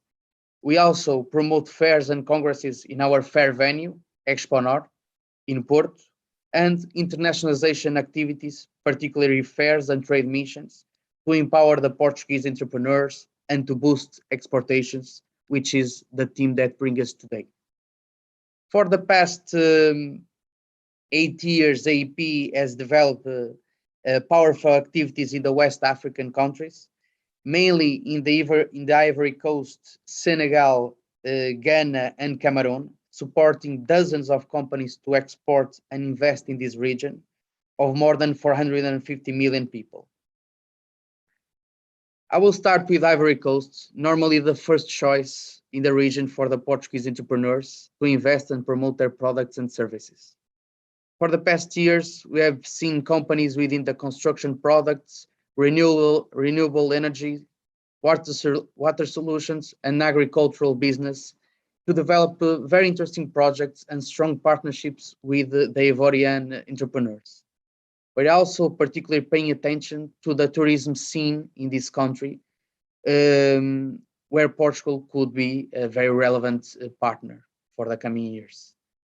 The almost daily flights from Lisbon and the goodwill of the African Development Bank based in Abidjan to implement new projects in this region makes it an important hub for the region and the entry door for the remaining West African Economic and Monetary Union countries. On the slide that you see, we show a brief resume of what we've been doing in this market. Just a quick fact regarding our exportations. In 2015, the exports to Ivory Coast were above 41 million euros, reaching a top in 2017 of approximately 67 million, coming down in 2020 to about 52 million.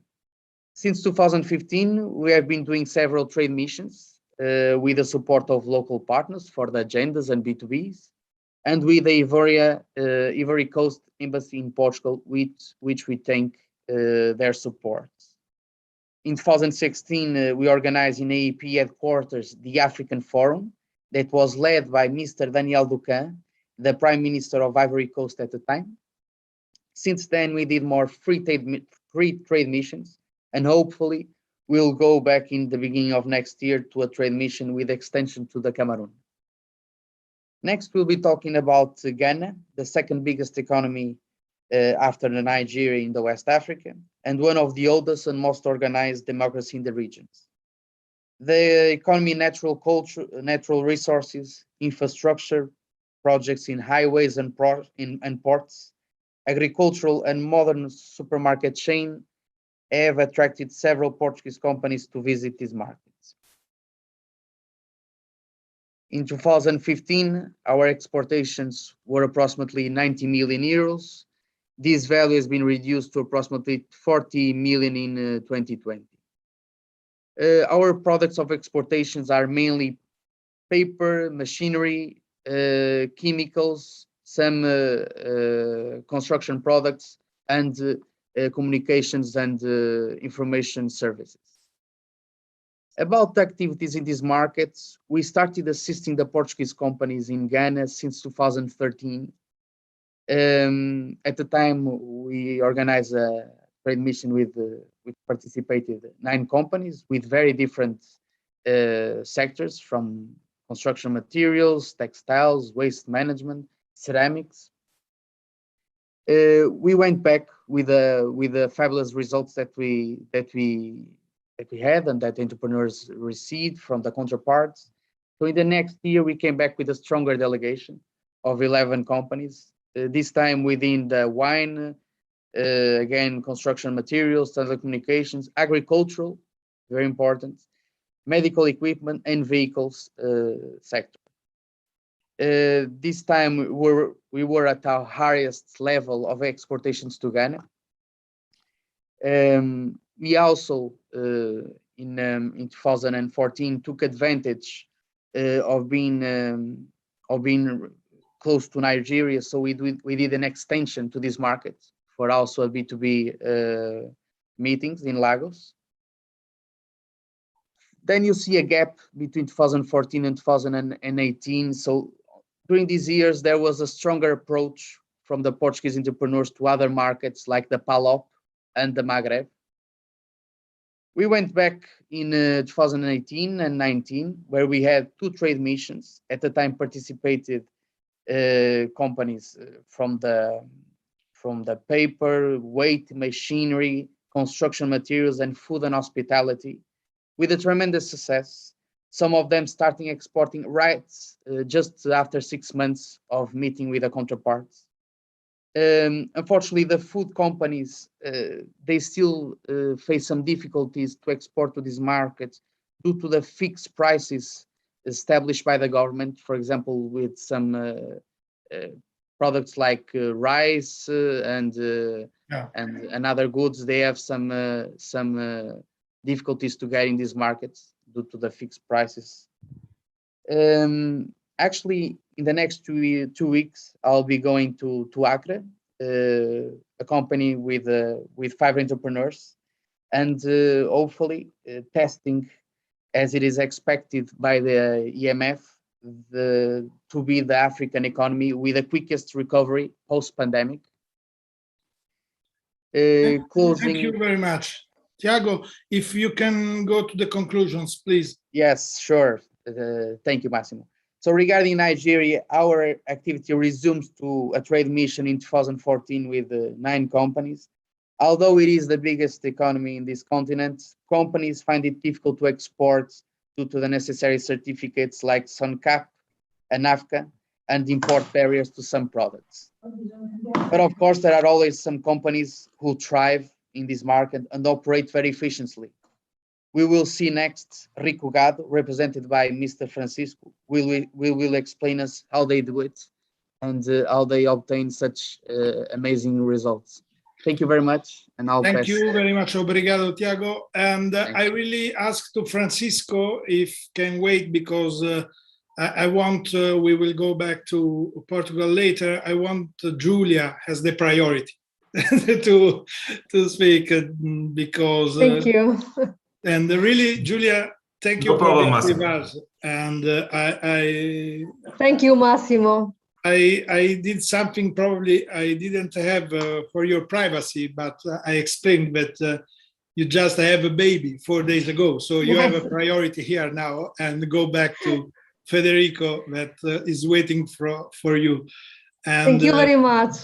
Thank you very much also for this invitation. I'm honored to be here to have the opportunity to explain you Iritex experience. Yes, we talked about irrigation as you heard. The floor is yours. 5 minutes also to you. Thank you very much. I would like to show you a brief presentation. Okay. Just, okay.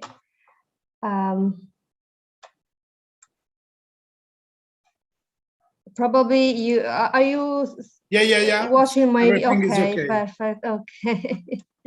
Thank you very much. Okay, I start with our vision. Okay, Iritech's vision is we make life easier for those who take care of the plants and for work and for patients. And we work to ensure that every drop is used as well as possible, avoiding the waste of resources. Iritech is one of the main leaders in precision irrigation. It was founded in 1974 in Sicily. And now we have 15 manufacturing and commercial companies around the world, and we sales in over 120 countries with the help of 18 people all over the world. But our experts, together with our partners, are over the 15,000. And here we can see a map where we show our headquarters in Italy, in Sicily, and our other companies around the world. In Africa, in particular, we are in Algeria, okay, but also we open a branch in Senegal. And our focus and our project is to be soon in South Africa, but also in other countries. So also we, by now anyway, even if we don't have a company, we sell in Ghana, we made projects in many countries in Africa. We think Africa needs irrigation experience and products, and there's a lot to do. We are facing the climate change challenge. Sorry, maybe you didn't see my presentation. We just saw the first page. Oh, sorry. Okay. But it's a beautiful first page, so it was okay. Okay. Now. Sorry. This is the map I was talking before. Sorry, that's okay. I was moving another presentation maybe. Okay. I hope, okay. Yeah, we are the climate change challenging. Okay, so we know that for FAO by 2050 will be more than almost 10 billion people, and we need to feed all of these people. And in the meantime, we need to save water, energy, no waste of fertilizers, okay, optimize the use of pesticide and fertilizers. So one of the solution is the precision irrigation.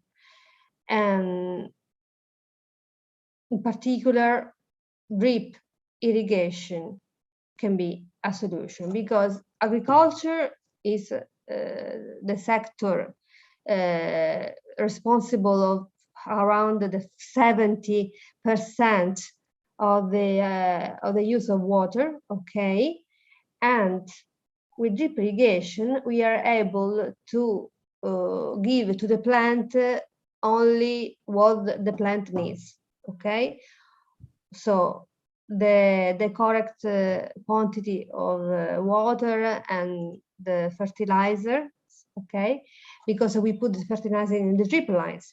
Okay, so drop by drop, we can calculate the use of the nutrients. And in the meantime, we increase the production between 20% to 90%, depends on the condition we start. So here we have an example for tomatoes. As you can see, with drip irrigation, we have saving, okay,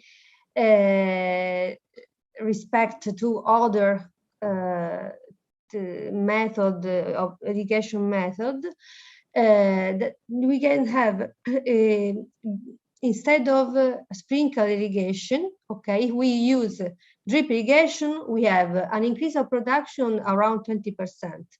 And then another 22% of water saving, 40% of increase of irrigable land, 46% of energy saving, and then 30-35% of fertilizer saving, and work optimization, which is very important, work optimization of 20%.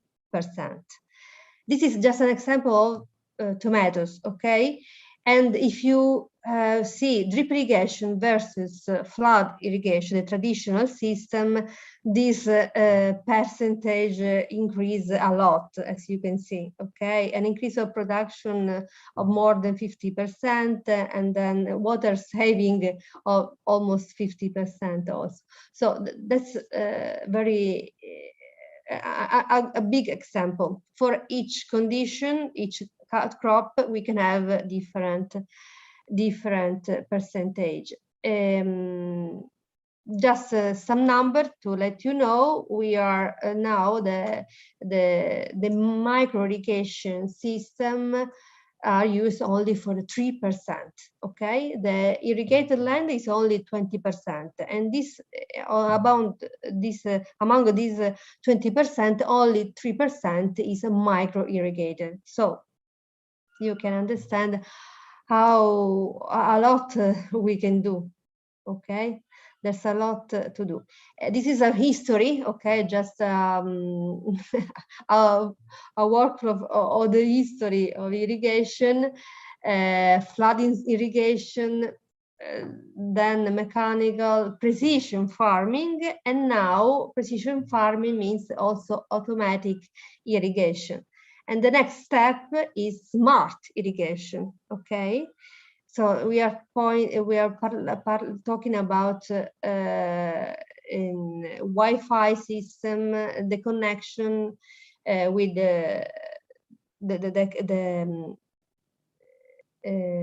with the field, with all the pumps, with the fertilizer systems, all connected to give to the plant, even in a more precise way, all the nutrients and water they need. Thanks, Julia. If you can go to conclusion, Julia, thank you. Okay, sorry. Iritech can give you all the support for restyling, for the training, and for big hectares of land till the very small veggie garden kit for the smallholder farmers. And here we give training. We have a very big range of products, as constant innovation, and we work not only in agriculture but also in turf irrigation, water distribution, and mining, okay? Because the precision water management is not only for agriculture. So I stop because I finish with my time, and thank you very much to everybody for your attention. Thank you very much, Julia. Bye. Thank you for being with us. Bye. If you can stop Thank you. the share of the screen. Okay. It will help. I will. Thank you very much, really, for being with Bye. us today. Thank you. Thank Bye. you. Bye. And Francisco Barreira de Silva, sorry and thanks for giving the floor to Julia. The floor is yours now. Thank you, Massimo. No problem at all. It was my pleasure. So first of all, I would like to thank Anderson and Tiago Pereira for the kind invitation and also for his kind words while introducing Rico Gado case. I will try my best using these 5 minutes. It wouldn't be easy in 15, but I will take the challenge doing it in 5 minutes. So first, I will start by introducing Rico Gado Nutrition Nigeria, and then trying to answer some of words posed by Tiago, asking about our main challenges while in our internationalization project, and also what we think were the critical factors for success. So I'm a managing director of the J Silva Group and also a director of Rico Gado Nutrition Nigeria, which is an animal feed production company based in Nigeria. We started our production operations at the Yola factory, Adamawa State in the northeast of Nigeria, which is a region better known for the Boko Haram and the insecurity problems, but coincidentally is where we started our operations in Nigeria. So the factory started running in 2015. We first landed in Nigeria in 2011, and it took us 4 years to assess the market and understand how could we settle and the best way to initiate our activity. Having finished the construction of the first factory, which was the easiest part of initializing the project, we with the years became one of the top players in the Nigerian market, and right now we are finishing the construction process of our second factory in Abuja, which will give us a broader coverage of the Nigerian territory. In my presentation, we have introduced a map where you can see that we are spread a bit all over the Nigerian territory.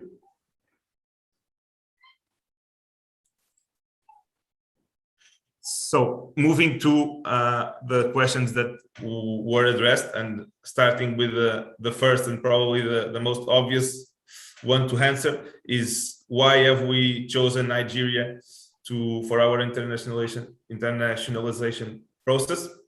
And here I think the issue is, how can't it be Nigeria? It's one of the biggest, actually the biggest African economy. It was presenting back then a high and consistent economic growth rate.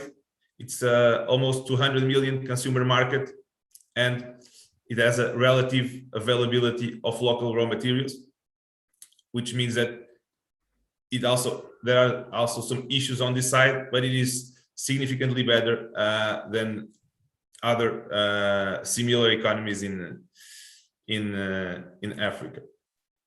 And moving to the second challenge, what were our biggest challenges? And I will start by something that is said a lot in conferences and speakers about internationalization, and the fact it's a hard truth. It's not easy. It takes time and is expensive, and it's really difficult to run away from that. And during our process, we have also experienced this hard reality. And the second challenge that I will also like to highlight, it's the business environment, the institutional and cultural differences. Suddenly, we landed in Nigeria, and everything was different. From the interaction with our partners, suppliers, clients, with the government, with the institutions, and even with the people in general. And of course, it was a challenge, and we had to quickly adapt to all of that. And the third issue is a fast changing and unpredictable reality. Right now, we are a bit more used to that after going through the pandemic, but back then, reality for us in Europe was way more predictable than it is right now. And the fact is that in most African economies, it is not. Things change real fast, and they are hard to predict. And the last issues was the allocation of expatriates and the security issues, which are also an issue in a country like Nigeria. And in the end, moving to what we think will help us succeeding, and the first is having a reliable and influent local partner. Here, I wouldn't call it a critical factor for success, but was something that is almost mandatory for an internationalization process in Africa. If it's not there, there is a high chance of things don't actually work. Thank you, Francisco. If you can go to conclusion, thank you. Okay, of course. And one last issue that I would like to highlight is just the adaptability, flexibility, and fast decision making. Without this, it's impossible to succeed in Africa. And would just like to introduce one last topic, is that in the end, we acquired an expertise which was recognized not only by other Nigerian partners, but also other people around Africa and the Middle East. And we started to be searched to give consulting and helping other projects being developed in this region. And that's where we can call it was a success story. Thank you, Francisco. Thank you very much. And very interesting also the challenges that you highlighted. If you can stop sharing your screen, thank you very much. And I think that, for example, one, the bridge project of Andersen can really help addressing some of these challenges, no? If the relation between companies and is good. I will give now the floor. We are a little bit late, but not so much as I fear. Sergio Tomasini, that is another, we go back to Italy and to Côte d'Ivoire, and is a very interesting experience, the one of this company that is Airone. Sergio also speaks for another hat that he has, that is the one of Confindustria, the Italian Industry Association. Sergio, first of all, let's speak about, if it's possible, your company and your company experience in Ivory Coast. That is quite important. So, good morning, everybody. Thank you. First of all, I wish to thank Studio Andersen for inviting us today, and the media partner Africa Affari, all institutions and participants. Africa Affari, especially Celine, was here in Abidjan with me. She's working. I'm here playing, and she's working in the office. Actually, I'm in Abidjan right now. Airone Seafood is an industrial company operating in the preserved fish and food sector. We specialize in processing and selling fish products made from tuna. Airone came from a long story. We are here in Ivory Coast since 1994. It was founded from the demerger of the production unit cheese and fish of Nuova Castelli. That was recently purchased from Lactalis, the big cheese French company.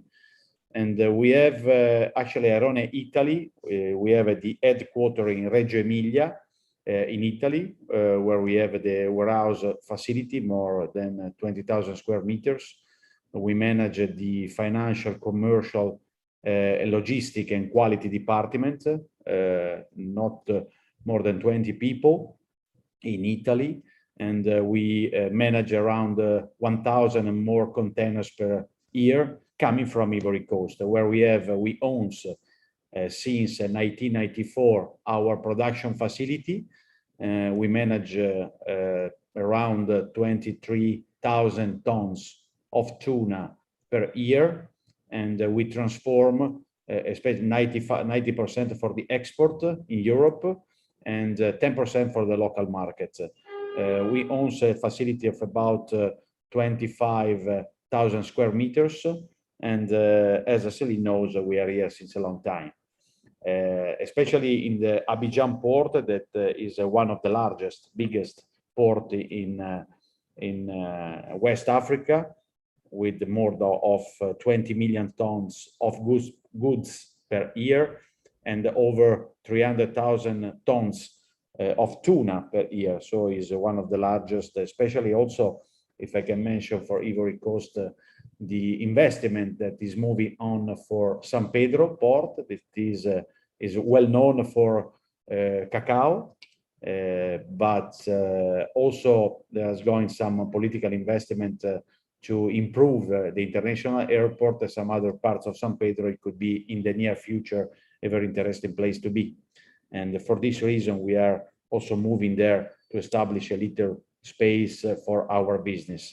So as you know, we have a long history here, and today I represent also as a board member Confindustria Africa and Mediterraneo. That is an Italian business association supporting companies operating or have an interest in operating in Africa and Middle East country. We associate small, medium-sized enterprise, major industrial groups, top Italian banks, and several industrial associations that actually show the mirroring of the industrial system. Studio Andersen is one of our members, and today we are glad to show how it's important to work together in the framework of the business network for sharing initiative and experience. Confindustria Africa was established in 1980 in the framework of Confindustria International Business Association. That is one of the largest system in Europe. What makes the difference between Confindustria Africa and other associations, I believe, that is the capability to develop industrial and commercial synergies among the associates and other companies. Actually, it's a long time that I associate in this association, and really from the very first meeting, you never feel alone in your research and new business. There is a great team that support all your needs, and as entrepreneur, they support it also regarding some special economic newsletter from Italy and foreign country. The name is Take Note. We're gonna receive almost every week, and it's gonna help to keep us posted. Actually, just briefly a few words about what I think is important also after the pandemic situation that we face in the last almost 2 years, that we have also to rethink our perspective regarding the value supply chain.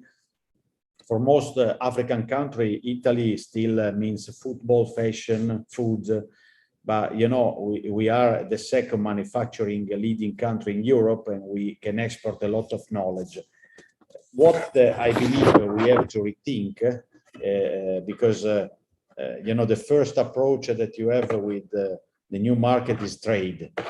I believe here what we have to rethink that the new approach is to find industrial partnership, especially in the local African markets. This is one of the aspects, and we are here in Ivory Coast in Abidjan since a long time. The other aspect is to give, to design, to define a social approach. You have to stay nearby. Okay, we have more than 2,000 employees here that work with Airone Seafood since 30 years. Although we changed the name, the company is still the same. And we have a lot of activity that we're going to do it with our employees and also outside, especially to help the villages, the people, give some social approach. That is very important in this country, to let them feel that you are not here to make profits only. That is very important to connect with this territory. Thank you very much, Sergio, and thank you to all the speakers. We are a little bit late, but I would like to open now the floor to, if some of the discussants want to intervene, just let me know. If someone from the public has a question, just let me know. I saw that there was an hand raised up from Akim Oladipo. From the name, I suppose is from Nigeria or Ghana. Just let me know if you're still here with us. No, you don't want to speak anymore. Okay, it's perfect.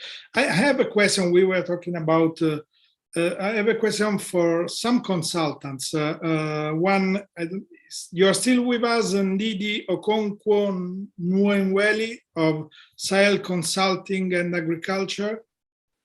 Ndidi, are you here with us? No, Didi is not with us anymore. I saw it.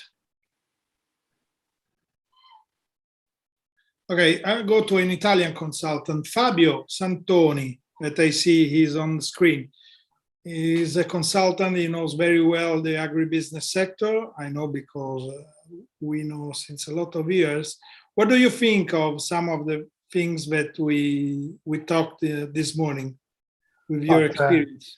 Okay, thank you, and good morning to everybody. Thanks, and we have focused on the evolution, on raw material, on opportunities and possibility to develop these incredible agribusiness sectors in Africa, and especially we have focused also the attention on 3 countries in particular. And I'm agree with everybody and with all the things that we have do and we have presented. I will just to note when we talk about the level of Ghanaian, Nigerian, and Ivory Coast companies, for instance, that I personally coach in the Labinova program, Ambassador Orlando was just mentioned. It's the level, let me express this for our Italian company, is a very interesting level. So approaching and working and creating partnership with them is a very important and interesting thing. Vice versa, when we are talking about in which matter we can help, aid and contribute to the evolution of the company that don't have until now the same level, in the same time I was meet and coach some of them, I suggest to our African friends, please use expertise, technology, and capacity to transfer from the Italian company that can help to you to develop and to increase your level. And when you are small, and we was talking also about who finance some things, try to use the system to collaborate and to create cooperative, where some part of the production, some part of quality production can be upgraded thanks to also the expertise and the Italian technology. Thank you very much, Fabio. It's a pleasure. There is one hand raised, Richard Nunepeku. Sorry for the pronunciation of your name. Richard, are you here with us? Yes, I'm here with you, and thank you for the opportunity, and good morning to everyone. I want to emphasize the need for a change in approach to funding agriculture in Africa. Why am I saying so? Because over the years, we've been focused in terms of giving money and funds alone to investment into the sector. There is a high abundance of skills in terms of the art of farming. What is lacking primarily has been the science of agriculture, because the science contributes greatly to productivity increases. So if going forward, we need to invest into agriculture in terms of funding, we should look at means where we have a mixed funding portfolio which consists of both funds and technical expertise, especially investment into science, investment into technology, so that we can improve yields, because the industrialization agenda cannot be sustained if we do not have the raw materials to feed the factories. So if we go on in terms of industrialization, in terms of investment into agro-processing, investment into packaging and delivery systems and export and import of all that, and we do not have, or we are not paying attention to the production, the raw production of these inputs, then we're going to have problems into the future where we'll have all these industries set up, but they do not have raw materials to feed them.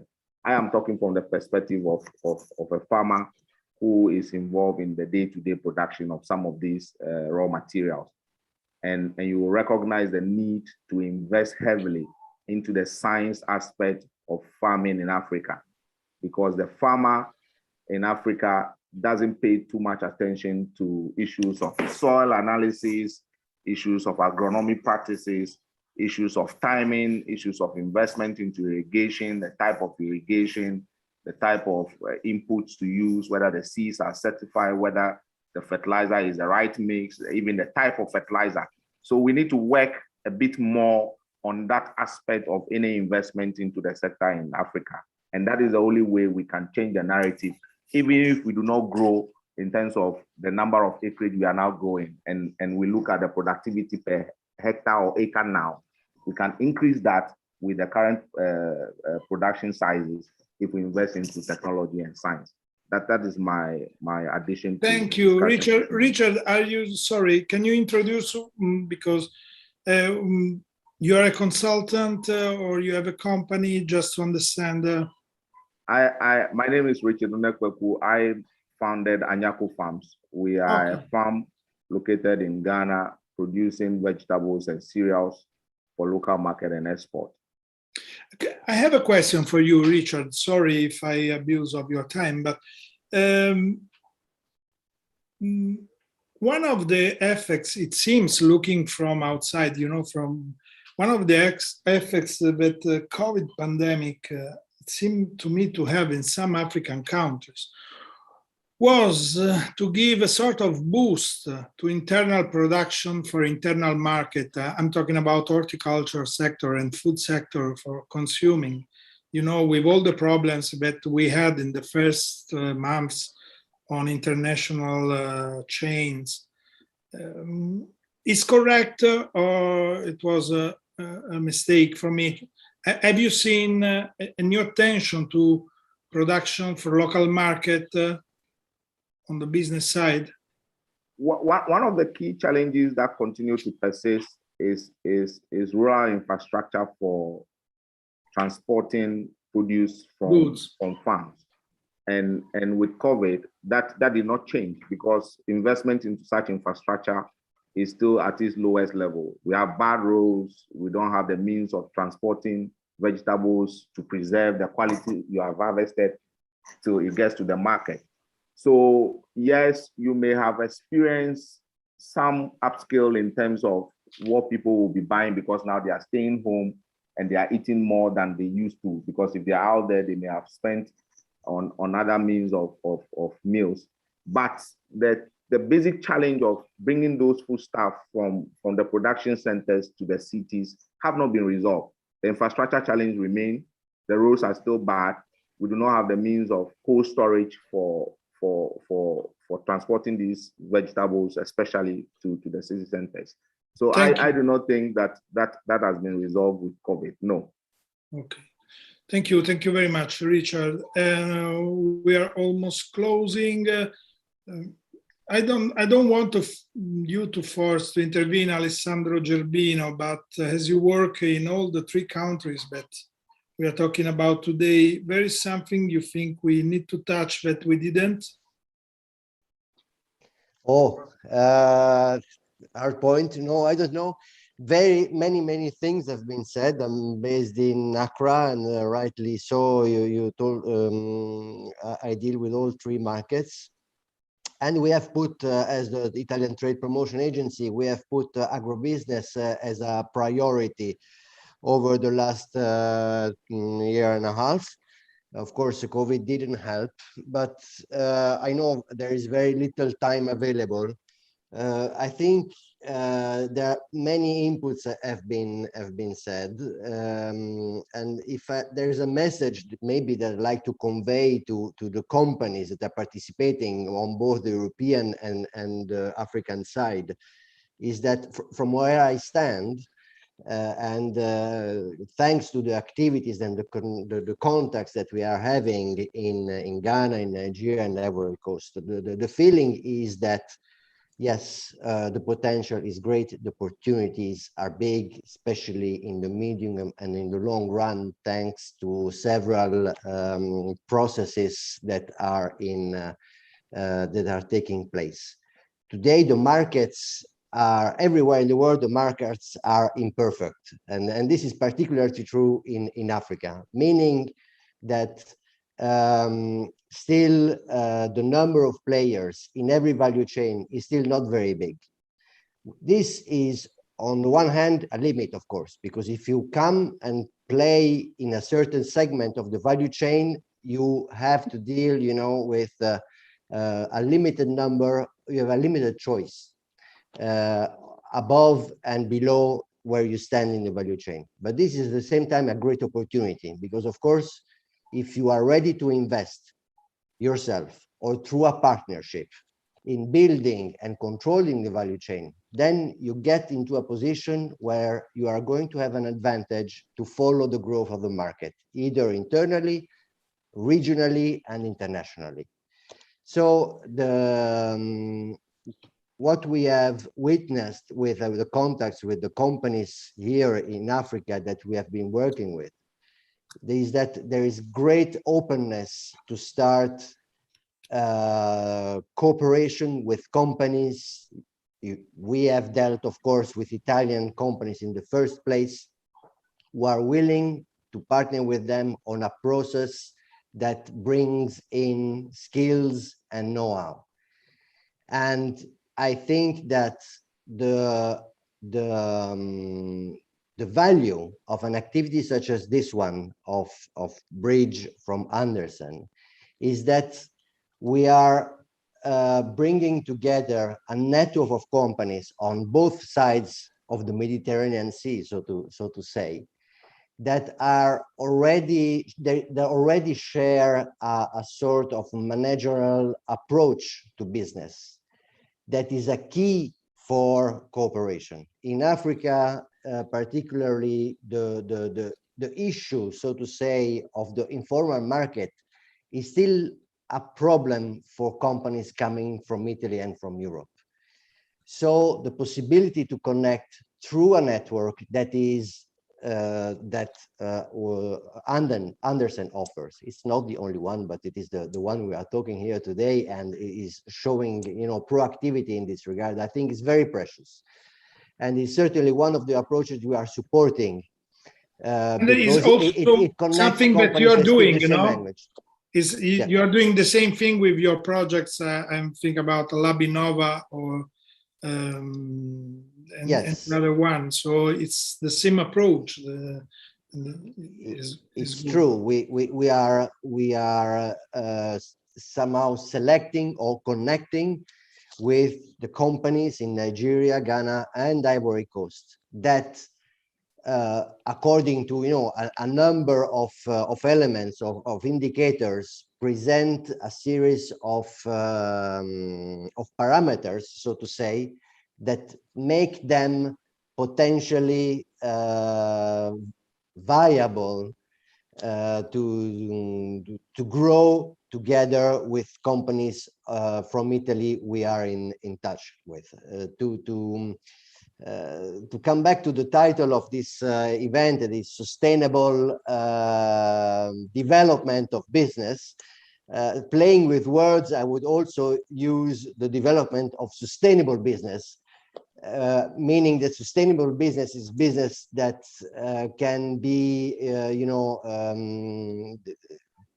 can grow between partners that already share a common approach to management. And that, I think, is the value that this activity, where the value stands in this activity. Thank you very much, Alessandro. I think that Ndidi came back now. Ndidi, are you with us? Can I give the floor to you? Hi, yeah, I'm here briefly. Great Thank to connect you. with you all. Sorry, I asked from you as a consultant, before I was saying that I really would like also from you, Ndidi Okonkwo-Wellis from Sahel Consulting and Agriculture. What do you think? Do you think we touched all the main aspects, or there is something you should want to focus or we missed today? Well, it's a pleasure to engage with you all. Apologies for the difficulties in connecting. I applaud your efforts, Anderson, and all the different speakers who have engaged. I really believe this is the time for food and agriculture on the continent. I mean, we are seeing tremendous growth, especially amongst young people engaging in AgTech. So there are tremendous opportunities there. Through the different hats I wear, I just wanted to share a few more insights.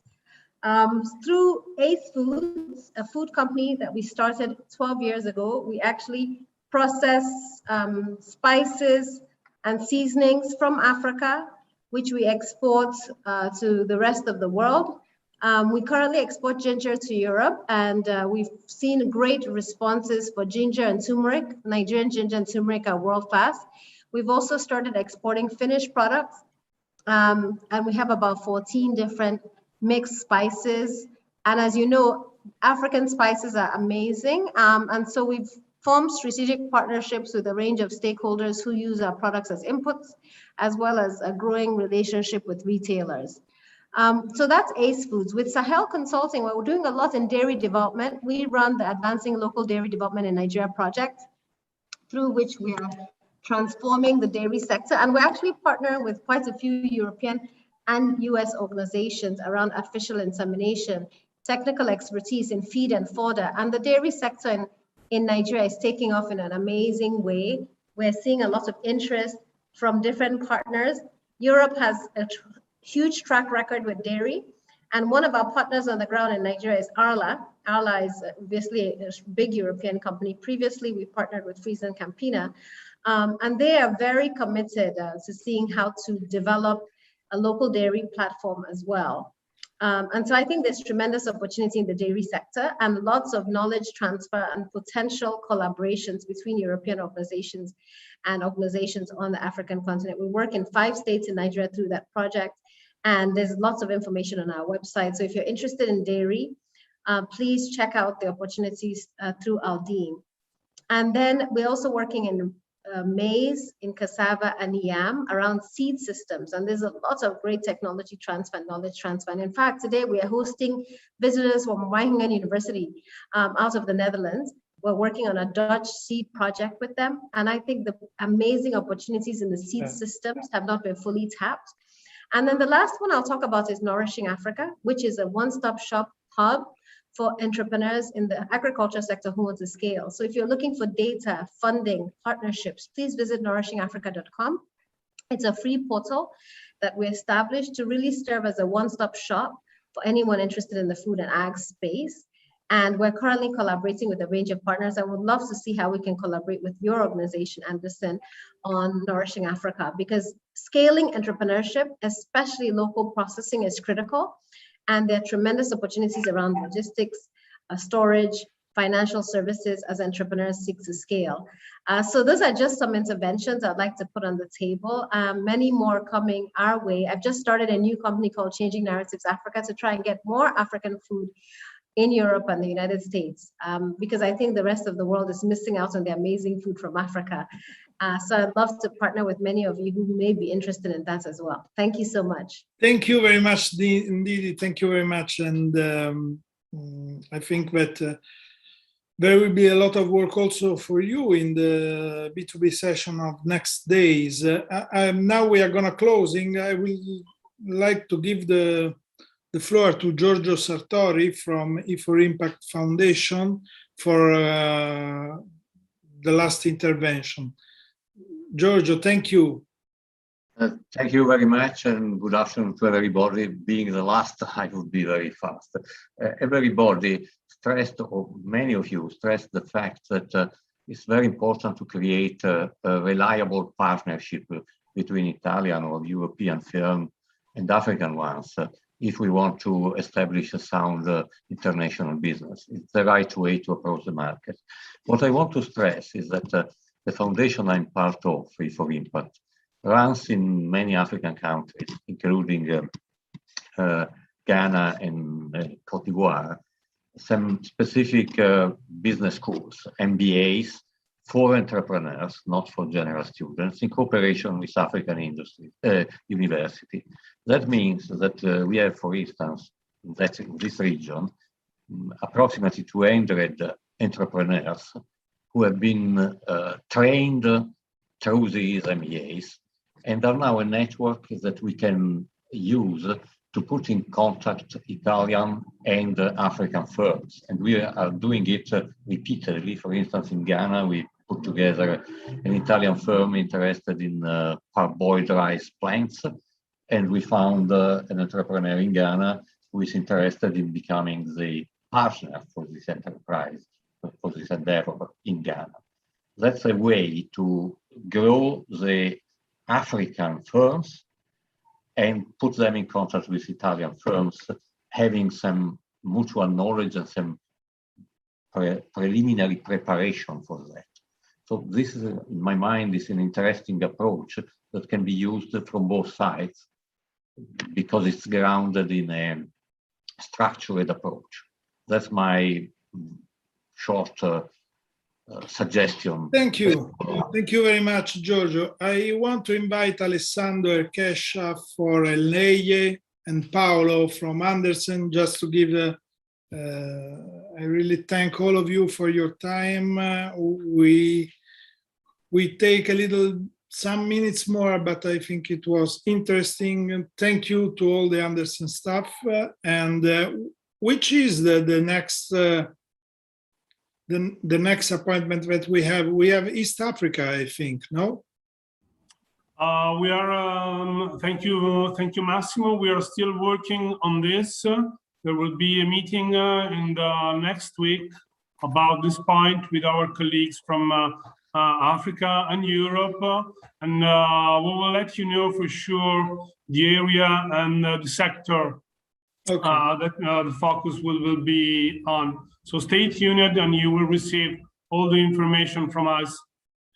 Thank you to all of you. Thank you, Ambassador Orlandi. You're still here with us, and it's very much appreciated. Thank you. Thank you to all of you, and see you next time. So stay tuned. Bye. Bye, everybody. Thank you. Thank you very much for the invitation.